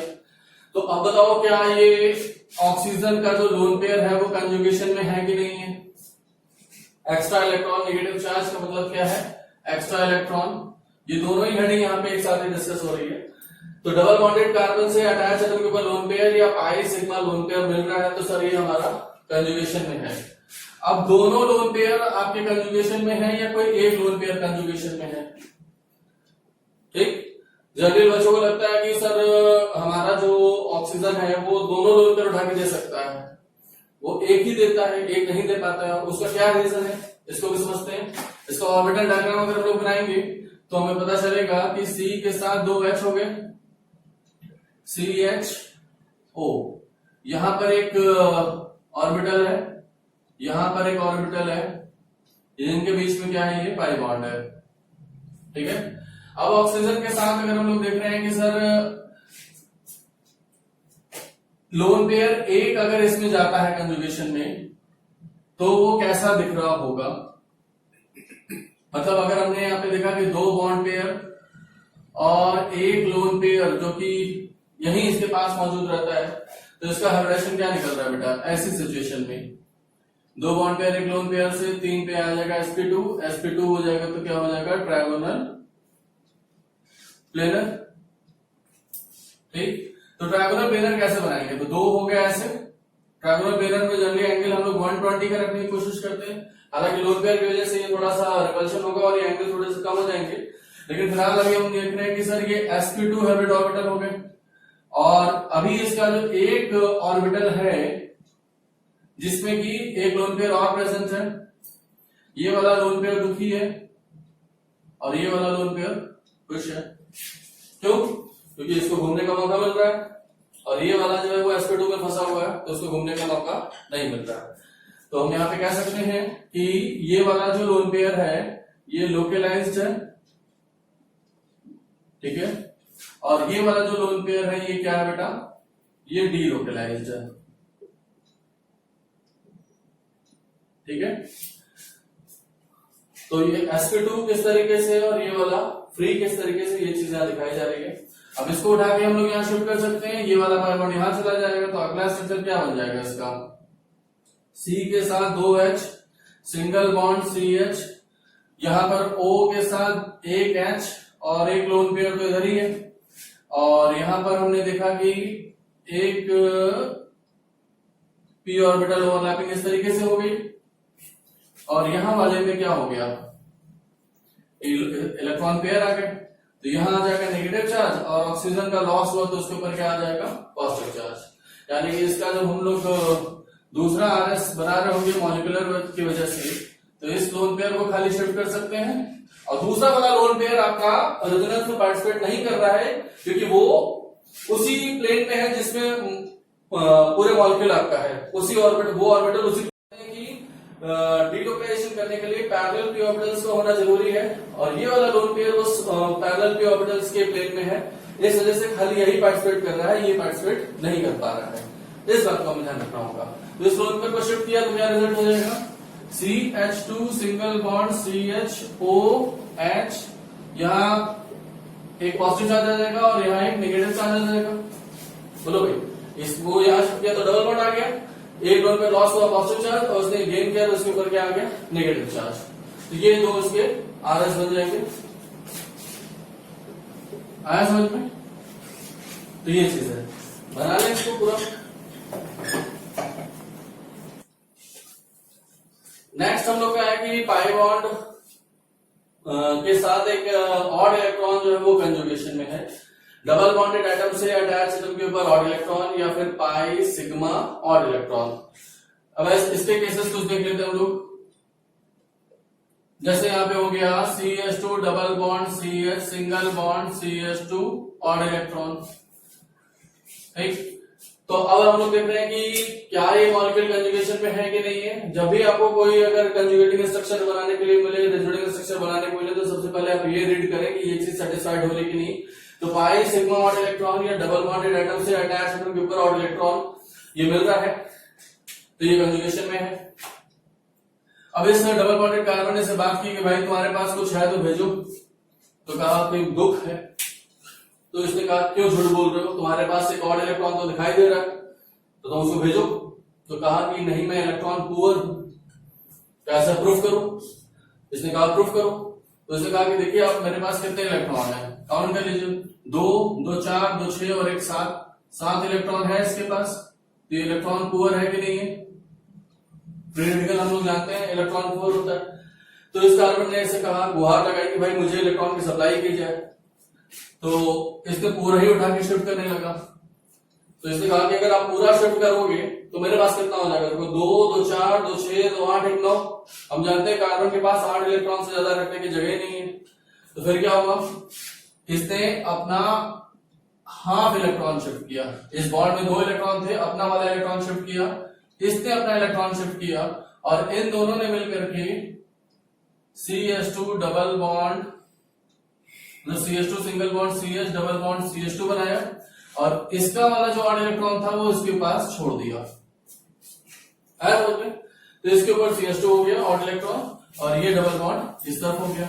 वापस अगर इसको शिफ्ट करोगे तो ये इधर भेजोगे, इधर भेजोगे, ये इसमें कन्वर्ट हो जाएगा। तो कितने RS बन गए इसके, 2 RS बन गए। अब इसमें और ज्यादा स्ट्रक्चर बनाने के लिए मैं इसके साथ कार्बनों की संख्या और बढ़ा दूं कंजुगेशन में, तो और ज्यादा स्ट्रक्चर्स बन जाएंगे। आज समझ में, नोट करें। अब इसके बाद अगर हम लोग लेते हैं पाई सिग्मा पाई, ऐसा केस ले लें कि जहां अल्टरनेट पोजीशन पे हो। जैसे एग्जांपल लिया हम लोगों ने CH2 double bond CH single bond CH double bond CH2, ठीक है। अगर हम इस केस को स्टडी करें तो पाई सिग्मा पाई मिल रहा है कि नहीं मिल रहा है, तो इसके रेजोनेटिंग स्ट्रक्चर बनेंगे कि नहीं बनेंगे, बिल्कुल बनेंगे। इसका ऑर्बिटल डायग्राम अगर हम लोग बना के देखें तो भी हमें ज्यादा अच्छे से समझ में आ जाएगा कि सर कुछ ऐसा हो रहा है कि एक तो p ऑर्बिटल यहां हो गए जिनके बीच में पाई बॉन्ड है, पाई इलेक्ट्रॉन है, और एक हो गए कुछ ऐसे जिनके बीच में पाई बॉन्ड है, पाई इलेक्ट्रॉन है, कुछ ऐसे, ठीक है। अब अगर हम इसको शिफ्ट करें, जैसे मान लो कि इस कार्बन ने अपने बॉन्ड यहां शिफ्ट किए, तो ये वाला हमें पूरा इसमें शिफ्ट करना पड़ेगा। तो क्या रिजल्ट हो जाएगा इसका, C के साथ 2H single bond CH single bond CH single bond C के साथ 2H, और ये p ऑर्बिटल्स वैसे ही है। अब अगर देखो ये वाला पाई बॉन्ड इधर शिफ्ट किया गया इन दोनों के बीच में, तो इन दोनों के बीच में शिफ्ट कर दिया गया। ये वाला इधर चला गया, यानी यहां आ गया इलेक्ट्रॉन पेयर। अब एक्स गेन हो गया तो उसको नेगेटिव चार्ज हो जाएगा, और इसका लॉस हुआ कि नहीं हुआ, इसके खाते के इलेक्ट्रॉन पूरे आगे शिफ्ट किए गए, तो इसका ऑर्बिटल वैकेंट हो गया, तो इसके ऊपर क्या आ जाएगा, पॉजिटिव चार्ज। हमने बताया कि charge must be conserved, neutral atom है तो नेट न्यूट्रल होना चाहिए। इस बात का ध्यान रखना कि हमारा पॉजिटिव नेगेटिव क्या हो गया, न्यूट्रल हो गया। तो ये चीज हमारे यहाँ बन जाएगी सर। तो इसके जो हम लोग RS बनाए तो कुछ इस तरीके से बन रहे हैं, CH2 positive single bond CH double bond CH single bond CH2 negative. अब उसको और आगे शिफ्ट कर सकते थे, उल्टा भी कर सकते थे, इधर बना सकते थे, तो 2 RS बन गए इसके। आया समझ में, इस तरीके से 2 RS बन जाएंगे। नोट करें।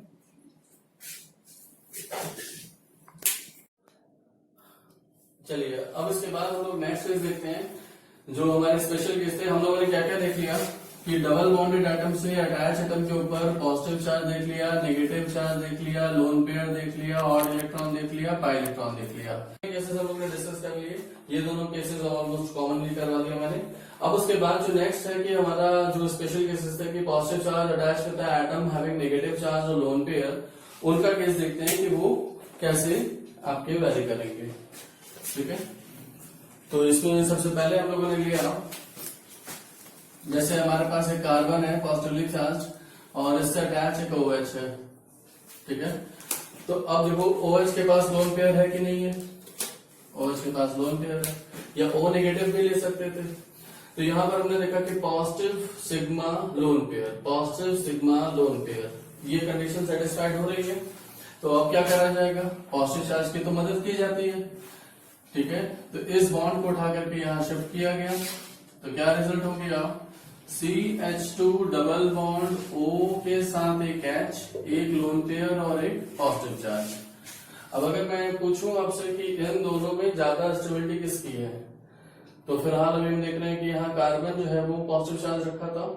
वैसे स्टेबिलिटी की बात हम लोग बाद में करेंगे क्योंकि अभी और भी बहुत सी चीजें समझानी बाकी है, लेकिन यहाँ पर हमने देखा कि ये आपका ज्यादा स्टेबल स्ट्रक्चर है क्योंकि आपका ऑक्टेट कंप्लीट है सभी का। 2 2 4 2 6 2 8 8 इलेक्ट्रॉन इसके पास भी है, 2 2 4 2 6 2 8 8 इलेक्ट्रॉन इसके पास भी है। तो इसमें पूरा ऑक्टेट कंप्लीट है सभी का, जबकि यहाँ पर हम देख रहे हैं कि इसके पास 6 इलेक्ट्रॉन है, 2 2 4 2 6, जबकि इसके पास 8 इलेक्ट्रॉन है, 2 2 4 2 6 2 8। तो ये इनकम्प्लीट ऑक्टेट का केस है, इस वजह से अनस्टेबल, और ये वाला उसके कंपेरेटिवली ज्यादा स्टेबल हो गया। उसी तरीके से और एग्जांपल मैं लेके चलूं, अगर जैसे CH2 नेगेटिव पॉजिटिव है और इससे अटैच एक हमारा एटम है, जैसे NH2 ले लिया, इसके पास भी लोन पेयर है।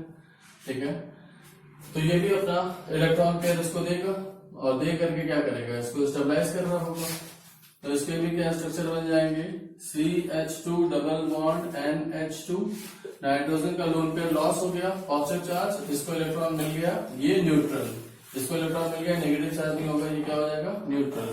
तो वैसे ही यहाँ पे 6 इलेक्ट्रॉन, यहाँ पे 8 इलेक्ट्रॉन पहले से है, यहाँ पे इसके पास भी 8 इलेक्ट्रॉन हो गया, 2 2 4 2 6 2 8, इसके पास भी 8 इलेक्ट्रॉन हो गया, तो ये स्टेबल स्ट्रक्चर हो गया। तो ये दे करके अपने इलेक्ट्रॉन ये क्या हो जाते हैं बेटा, स्टेबल हो जाते हैं। ये कुछ केसेस हम लोग के हो गए जहां पॉजिटिव सिग्मा लोन पेयर या नेगेटिव चार्ज के साथ हमारा कंजुगेशन में है। आया समझ में, हो जाएगा। चलिए नोट कीजिए इसको।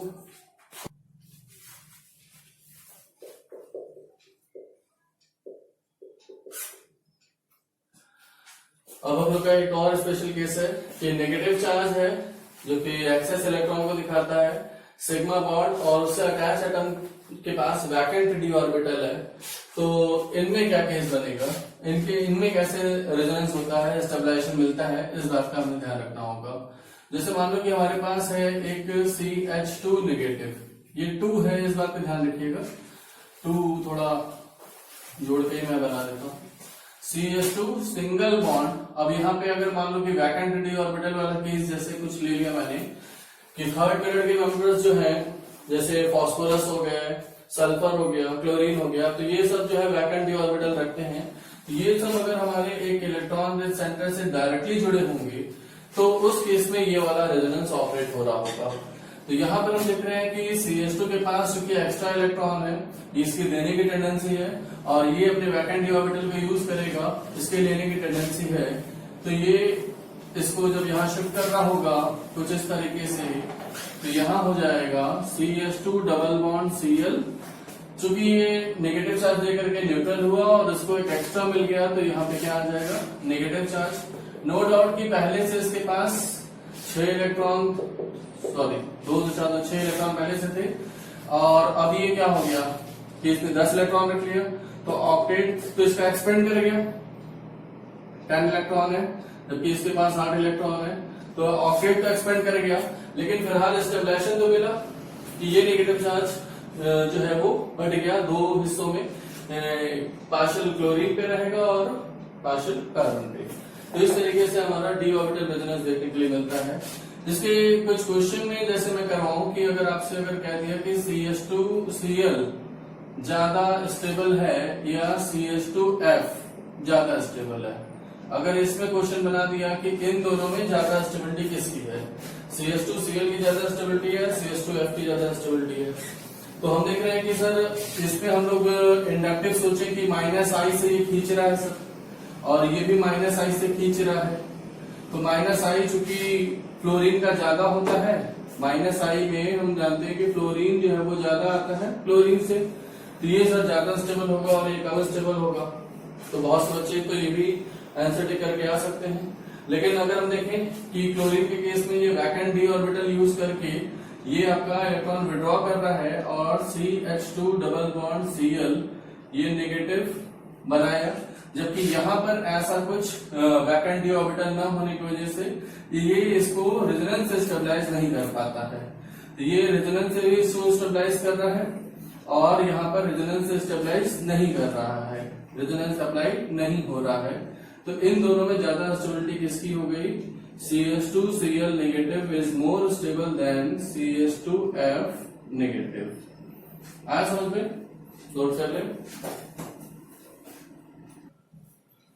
इसी क्रम में अगर मैंने एक क्वेश्चन और बनाया हो कि जैसे CH2 नेगेटिव है और यहाँ CF3 है और CH2 नेगेटिव है और यहाँ CCl3 है, तो अगर मैं आपसे पूछूं कि इनमें ज्यादा स्टेबल कौन होगा, देखो Cl डायरेक्टली अगर अटैच है यहाँ क्लोरीन से तो डी ऑर्बिटल यूज कर लेगा, जबकि इसके पास डी ऑर्बिटल नहीं है। लेकिन यहाँ पर CH2 नेगेटिव से डायरेक्टली अटैच फ्लोरीन है, क्लोरीन है या कार्बन है, तो क्या आंसर है, कार्बन है। तो कार्बन के पास तो वैकेंट डी ऑर्बिटल होता नहीं है, तो यहाँ पर हमारा रेजोनेंस वाली जो केस हम लोग सोच रहे थे वो नहीं लगेगी, क्योंकि बीच में क्या आ गया, कार्बन आ गया। अब चूंकि 3 फ्लोरीन का -I जो है वो ज्यादा होगा 3 क्लोरीन के -I से, बोलो, तो इस केस में ये ज्यादा स्टेबल हो जाएगा और वो वाला कम स्टेबल हो जाएगा। तो अगर बीच में कोई और एटम आ गया जैसे कार्बन, तो फिर हमारा ये डी ऑर्बिटल रेजोनेंस ऑपरेट नहीं हो रहा है, वहां पर जैसे देख लिया हम लोगों ने डायरेक्टली अटैच एटम होना जरूरी है, तभी ये चीज आपके डी ऑर्बिटल रेजोनेंस में पार्टिसिपेट कर रहा होगा। एक केस और लेते हैं, जैसे अगर हमारे पास सपोज करें कि यहां ऑक्सीजन लगा हुआ है और यहाँ पे कार्बन के पास नेगेटिव चार्ज है, जबकि यहाँ पर हमारे सल्फर है और यहाँ पे क्या है, नेगेटिव चार्ज है। तो अब इन दोनों में ज्यादा स्टेबल कौन होगा, तो ये आपका हम लोग कह सकते हैं कि सर इंडक्टिव से खींच रहा होगा क्योंकि ज्यादा इलेक्ट्रोनेगेटिव है, ठीक है। लेकिन यहाँ पे सल्फर के पास वैकेंट डी ऑर्बिटल होता है कि नहीं होता है, तो सल्फर ने अपने वैकेंट डी ऑर्बिटल को यूज किया और इसकी वजह से डी ऑर्बिटल रेजोनेंस पार्टिसिपेट किया, जबकि यहाँ रेजोनेंस नहीं ऑपरेट हो रहा है, यहाँ -I ऑपरेट हो रहा है 2 ऑक्सीजन का, जबकि यहाँ पे हम -R कह सकते हैं कि ऑपरेट हो रहा है 2 सल्फर का। तो इसकी वजह से ये ज्यादा स्टेबल हो जाएगा और ये क्या हो जाएगा, कम स्टेबल हो जाएगा। तो सल्फर जो अटैच है वो ज्यादा स्टेबल होगा, ऑक्सीजन जब है तो वो कम स्टेबल है। हम लोग एक और देखते हैं इसी क्रम में, जैसे अगर हमने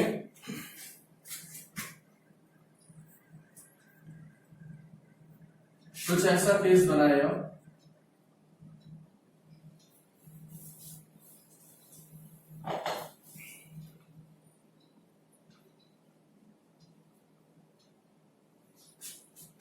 नाइट्रोजन है, इससे अटैच एक CH2 नेगेटिव है,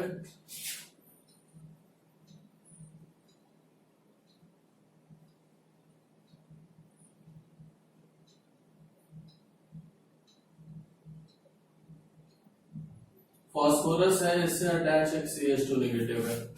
अब इन दोनों में अगर मैं आपसे पूछूं कि ज्यादा स्टेबल कौन है, नाइट्रोजन वाला है या फॉस्फोरस वाला, तो आप क्या बताएंगे, बताइए।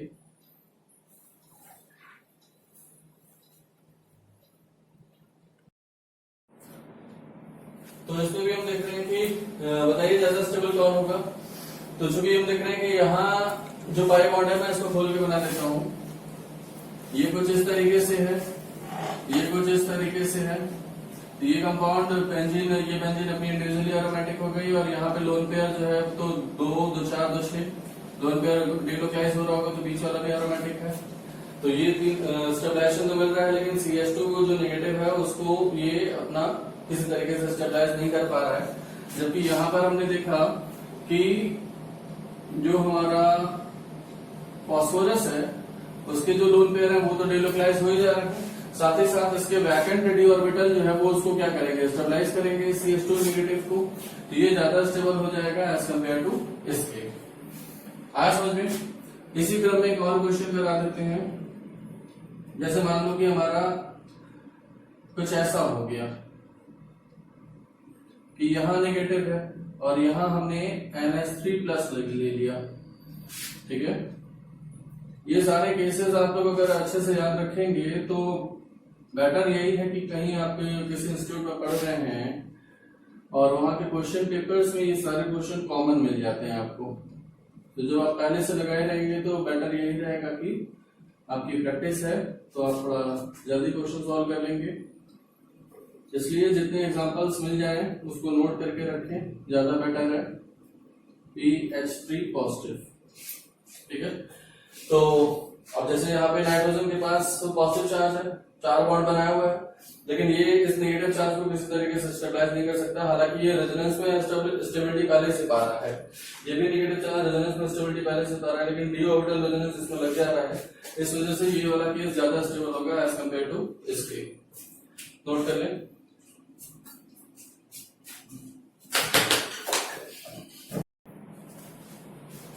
अब इसके बाद हम लोग की नेक्स्ट हेडिंग है कि हमारे पास डिफरेंट स्ट्रक्चर, रेजोनेटिंग स्ट्रक्चर्स हैं किसी गिवन कंपाउंड के, उनमें स्टेबिलिटी ऑर्डर बतानी है। अभी हम लोगों ने देखा कि कोई एक स्ट्रक्चर बताया गया कि इसके कितने रेजोनेटिंग स्ट्रक्चर्स बनेंगे, तो हमने कहा 5 स्ट्रक्चर बनेंगे, किसी के 7 आ रहे थे, किसी के 2 आ रहे थे, तो उनमें स्टेबिलिटी ऑर्डर क्या है, ये चीज हम लोग पढ़ने जा रहे हैं। 2 तरीके के क्वेश्चन हम लोग के पूछे जाते हैं। जो पहला क्वेश्चन है वो ये है कि सर 2 कंपाउंड है A और B, दोनों अलग अलग कंपाउंड है, अलग अलग कंपाउंड है, इस बात को ध्यान रखेंगे कि उनमें आपस में कोई रिलेशन नहीं है कि वो दोनों एक दूसरे के रेजोनेटिंग स्ट्रक्चर्स हैं, वो दोनों अलग अलग कंपाउंड हैं। तो उनमें अगर हमसे कहे कि सर स्टेबिलिटी ऑर्डर बताइए, तो उस केस में हम लोगों को उसके जितने भी स्ट्रक्चर्स बनेंगे A के भी और B के भी, उन दोनों को रेजोनेटिंग स्ट्रक्चर्स बना करके हम लोग उसकी स्टेबिलिटी बताते हैं कि जिसमें ज्यादा बन रहे हों या ज्यादा स्टेबिलिटी आ रही है वो ज्यादा स्टेबल है। लेकिन अब जो हम लोग का यहाँ पे पॉइंट ऑफ कंसर्न क्या है कि एक ही गिवन कंपाउंड है, तो गिवन कंपाउंड फिक्स है, उसके जितने भी हम लोगों ने रेजोनेटिंग स्ट्रक्चर बनाए हैं उनमें स्टेबिलिटी ऑर्डर क्या है। अब हम लोग की हेडिंग ये है, ठीक है। तो इसको सॉल्व करने के लिए सबसे जरूरी बात ये है कि हमें पहले ये पता होना चाहिए कि सर स्टेबिलिटी सोचने का क्या तरीका है। तो उसके लिए हम लोगों ने 7 रूल बना रखे हैं। उन 7 रूल्स को एक सीक्वेंस में याद करना है और एक सीक्वेंस में ही अप्लाई करना है जब हम क्वेश्चन सॉल्व कर रहे होंगे, तो हम लोगों को क्वेश्चन डेफिनेटली सॉल्व होगा, ठीक है। जिसमें मैं पहले एक बार बता देता हूं ओरली, फिर उसके बाद उसको लिखते हैं, ठीक है। तो सबसे पहला रूल क्या है बताइए? Very first rule, non polar structure is more stable than dipolar structure. सबसे पहला रूल हम लोग का यही रहेगा कि वो स्ट्रक्चर जिसमें की पॉजिटिव नेगेटिव चार्ज नहीं है वो ज्यादा स्टेबल होगा एज कंपेयर टू वैसा स्ट्रक्चर जिसमें पॉजिटिव नेगेटिव चार्ज है। The non polar is more stable than dipolar structure, ये वेरी फर्स्ट रूल है। तो मैं लिख भी देता हूं उसको कि non polar structure is more stable than dipolar structure.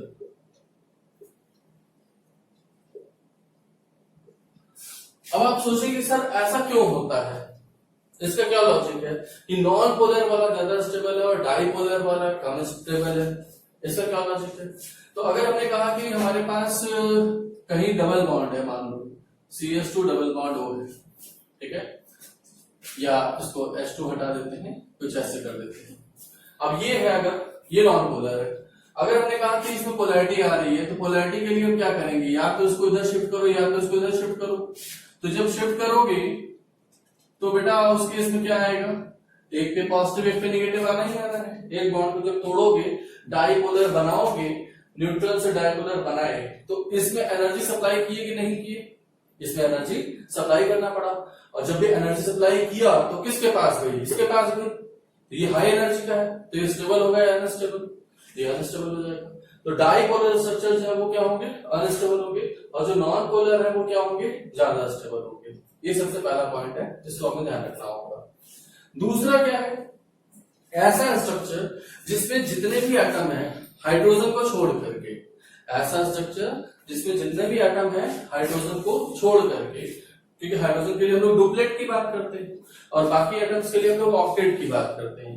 तो ऐसा स्ट्रक्चर जिसमें जितने भी एटम है सबके ऑक्टेट कंप्लीट है, तो वो ज्यादा स्टेबल है एज कंपेयर टू ऐसा स्ट्रक्चर जिसमें एक दो एटम्स ऐसे हैं जिनके ऑक्टेट कंप्लीट नहीं है। तो दूसरा जो हमारा रूल है वो क्या है बेटा, कि structure in which all the atoms having complete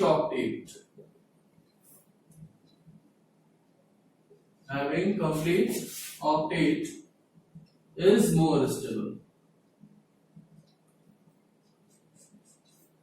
और इसमें अगर लिखना चाहें तो लिख लेते हैं कि एक्सेप्ट हाइड्रोजन, हाइड्रोजन को छोड़ करके, क्योंकि हाइड्रोजन के लिए हम लोग डुप्लेट की बात करते हैं। ठीक है, तो इसमें तो कोई दिक्कत नहीं है। ये सभी एटम्स जो है उनके पास 8 इलेक्ट्रॉन होने चाहिए। भाई 8 इलेक्ट्रॉन काउंट करने के लिए हम क्या करते हैं, बॉन्ड काउंट करना है हमें। जितने बॉन्ड है, एक बॉन्ड है 2 इलेक्ट्रॉन, 2 बॉन्ड है 4 इलेक्ट्रॉन, तो बॉन्ड जितने हैं वो देख लेंगे। पॉजिटिव चार्ज है तो पॉजिटिव चार्ज का मतलब इलेक्ट्रॉन नहीं है, पॉजिटिव चार्ज का क्या मतलब है, इलेक्ट्रॉन नहीं है। ऑड इलेक्ट्रॉन है यानी 1 इलेक्ट्रॉन है, ऑड इलेक्ट्रॉन का क्या मतलब है, 1 इलेक्ट्रॉन है। लोन पेयर दिख रहा है, कहीं लोन पेयर दिख रहा है तो 2 इलेक्ट्रॉन हो गए उसमें, वो तो डॉट 2 बना ही देते हैं हम लोग, तो उसमें पता चल जाता है। नेगेटिव चार्ज है तो नेगेटिव चार्ज का मतलब भी क्या है, 2 इलेक्ट्रॉन है। तो अगर हमारा कहीं पॉजिटिव चार्ज है तो पॉजिटिव चार्ज का मतलब 0 इलेक्ट्रॉन। ठीक है, लोन पेयर है, लोन पेयर है तो इसमें कितने इलेक्ट्रॉन हो गए बेटा, 2 इलेक्ट्रॉन। ऑड इलेक्ट्रॉन है तो इसमें कितने इलेक्ट्रॉन हो गए, 1 इलेक्ट्रॉन। नेगेटिव चार्ज है सर, नेगेटिव चार्ज है तो इसमें कितने इलेक्ट्रॉन हो गए, 2 इलेक्ट्रॉन हो गए। तो ये चीज हमें ध्यान रखना है। ठीक है, तो अगर हमें कहीं भी ऑक्टेट काउंट करना है तो जितने भी बॉन्ड बने हुए उनको तो देख ही लेंगे, और positive negative lone pair odd electron अगर कहीं हो गया। सिंगल बॉन्ड है सर, तो सिंगल बॉन्ड में कितने इलेक्ट्रॉन हो जाएंगे, 2 इलेक्ट्रॉन हो जाएंगे। डबल बॉन्ड है कहीं तो डबल बॉन्ड में कितने इलेक्ट्रॉन हो जाएंगे, 4 इलेक्ट्रॉन हो जाएंगे। फिर ठीक है, कहीं ट्रिपल बॉन्ड आ जाता है तो ट्रिपल बॉन्ड में कितने इलेक्ट्रॉन हो जाएंगे, ट्रिपल बॉन्ड में 6 इलेक्ट्रॉन हो जाएंगे। भाई 2 तो 4 तो 6, ये तो हम लोग ऐसे काउंट कर लेते हैं, इनको ऐसे बताने की जरूरत नहीं थी। इनमें दिक्कत आती है बच्चों को, वो बता दिया। तो दूसरा जो है structure in which all the atom having complete octet is more stable. पहला है non polar is more stable than dipolar structure. तीसरा जो रूल है वो क्या है, थर्ड रूल मैं यहां लिख रहा हूं।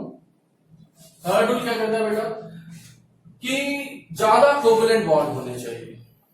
ठीक है, तो ज्यादा कोवलेंट बॉन्ड होने चाहिए, यानी कि structure in which structure having more covalent bond is more stable,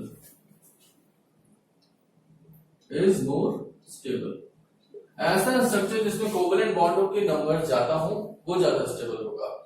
एक बात यहां हम लोग को ध्यान रखनी है कि सर सिग्मा बॉन्ड तो सबसे सेम होता है, अगर वो सारे रिजल्टिंग स्ट्रक्चर्स हैं एक दूसरे के, तो सिग्मा बॉन्ड हम जानते हैं कि चेंज नहीं होता, अपनी पोजीशन चेंज नहीं करता है।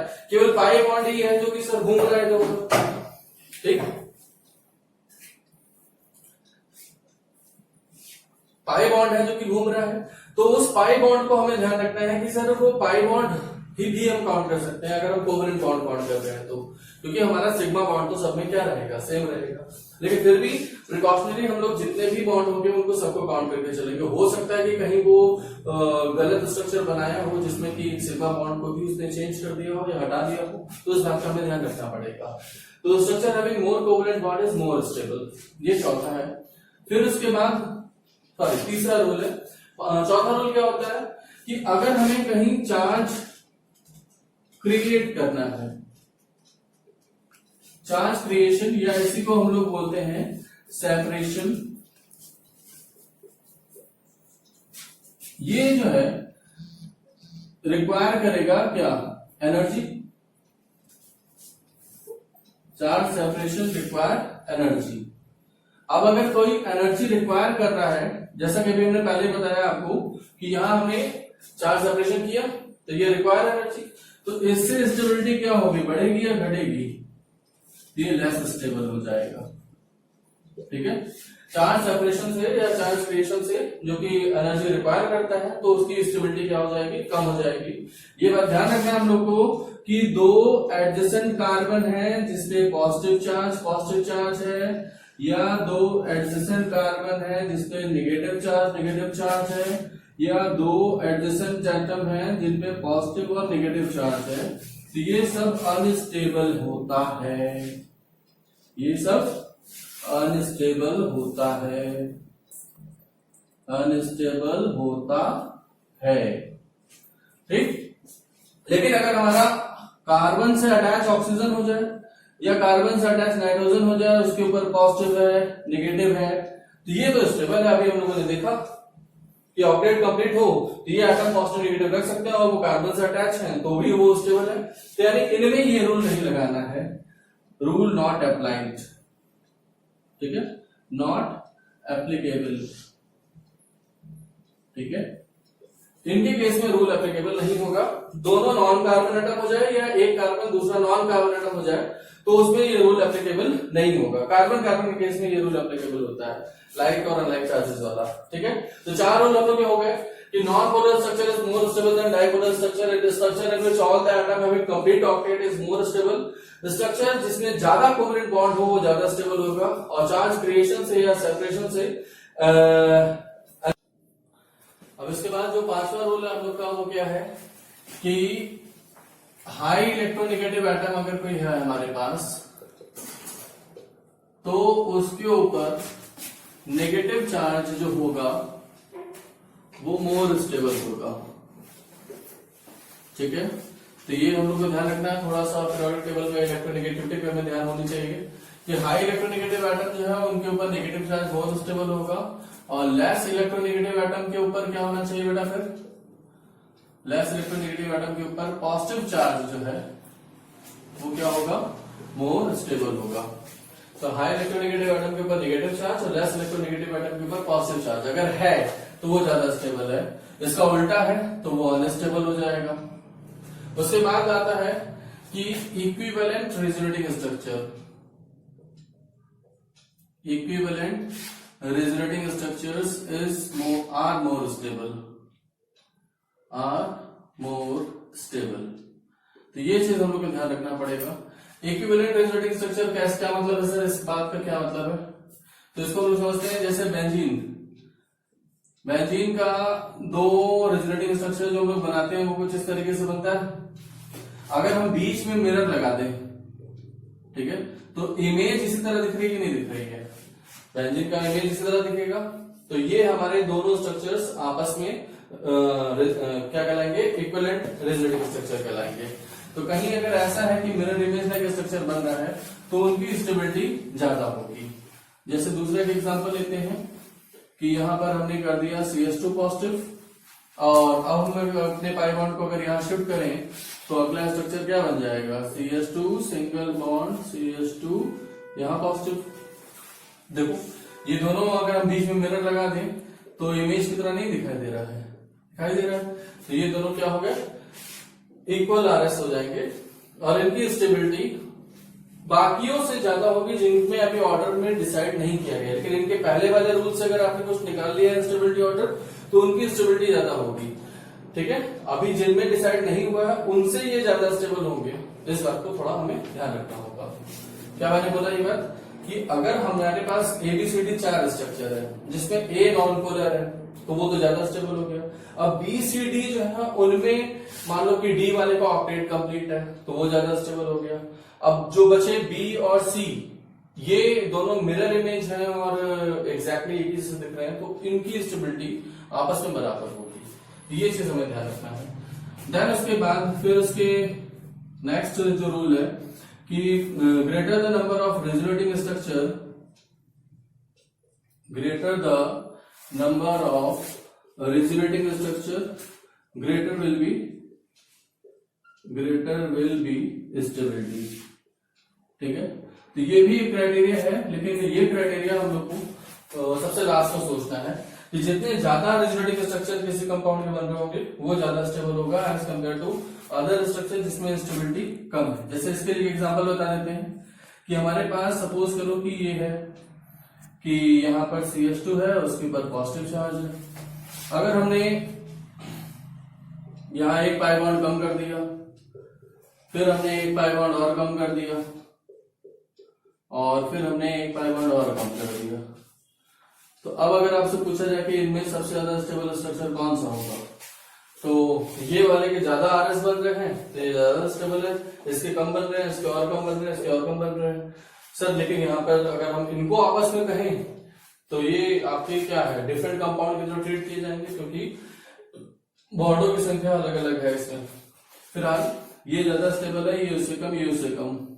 ठीक है, तो हमारे जो 7 रूल है वो हम लोग डिस्कस कर लिए। पहला, non polar structure is more stable than dipolar structure. दूसरा, structure in which all the atom having complete octet is more stable. तीसरा, greater the number of covalent bond greater will be stability. चौथा, charge separation require energy therefore less stability. Then equal electronegativity, जिस atom की ज्यादा है उसके ऊपर negative charge, जिसकी कम है उसके ऊपर पॉजिटिव चार्ज, वो ज्यादा स्टेबल। फिर उसके बाद equivalent resonating structures are more stable and then फिर लास्ट में greater the number of resonating structure greater will be stability. तो ये हमें एक सीक्वेंस में ये सारा रूल याद रखने हैं और उसी तरीके से अप्लाई करेंगे तो फिर हम लोग के क्वेश्चन वो डेफिनेटली सॉल्व होंगे। अब इसके रिलेटेड और जितने केसेस हैं कि इनके कुछ एग्जांपल भी वो सब हमारे आने वाले अगले वीडियो में है। तो इसलिए आप अपने चैनल को सब्सक्राइब कर लें क्योंकि बार बार इंडिकेशन नहीं दिया जाएगा।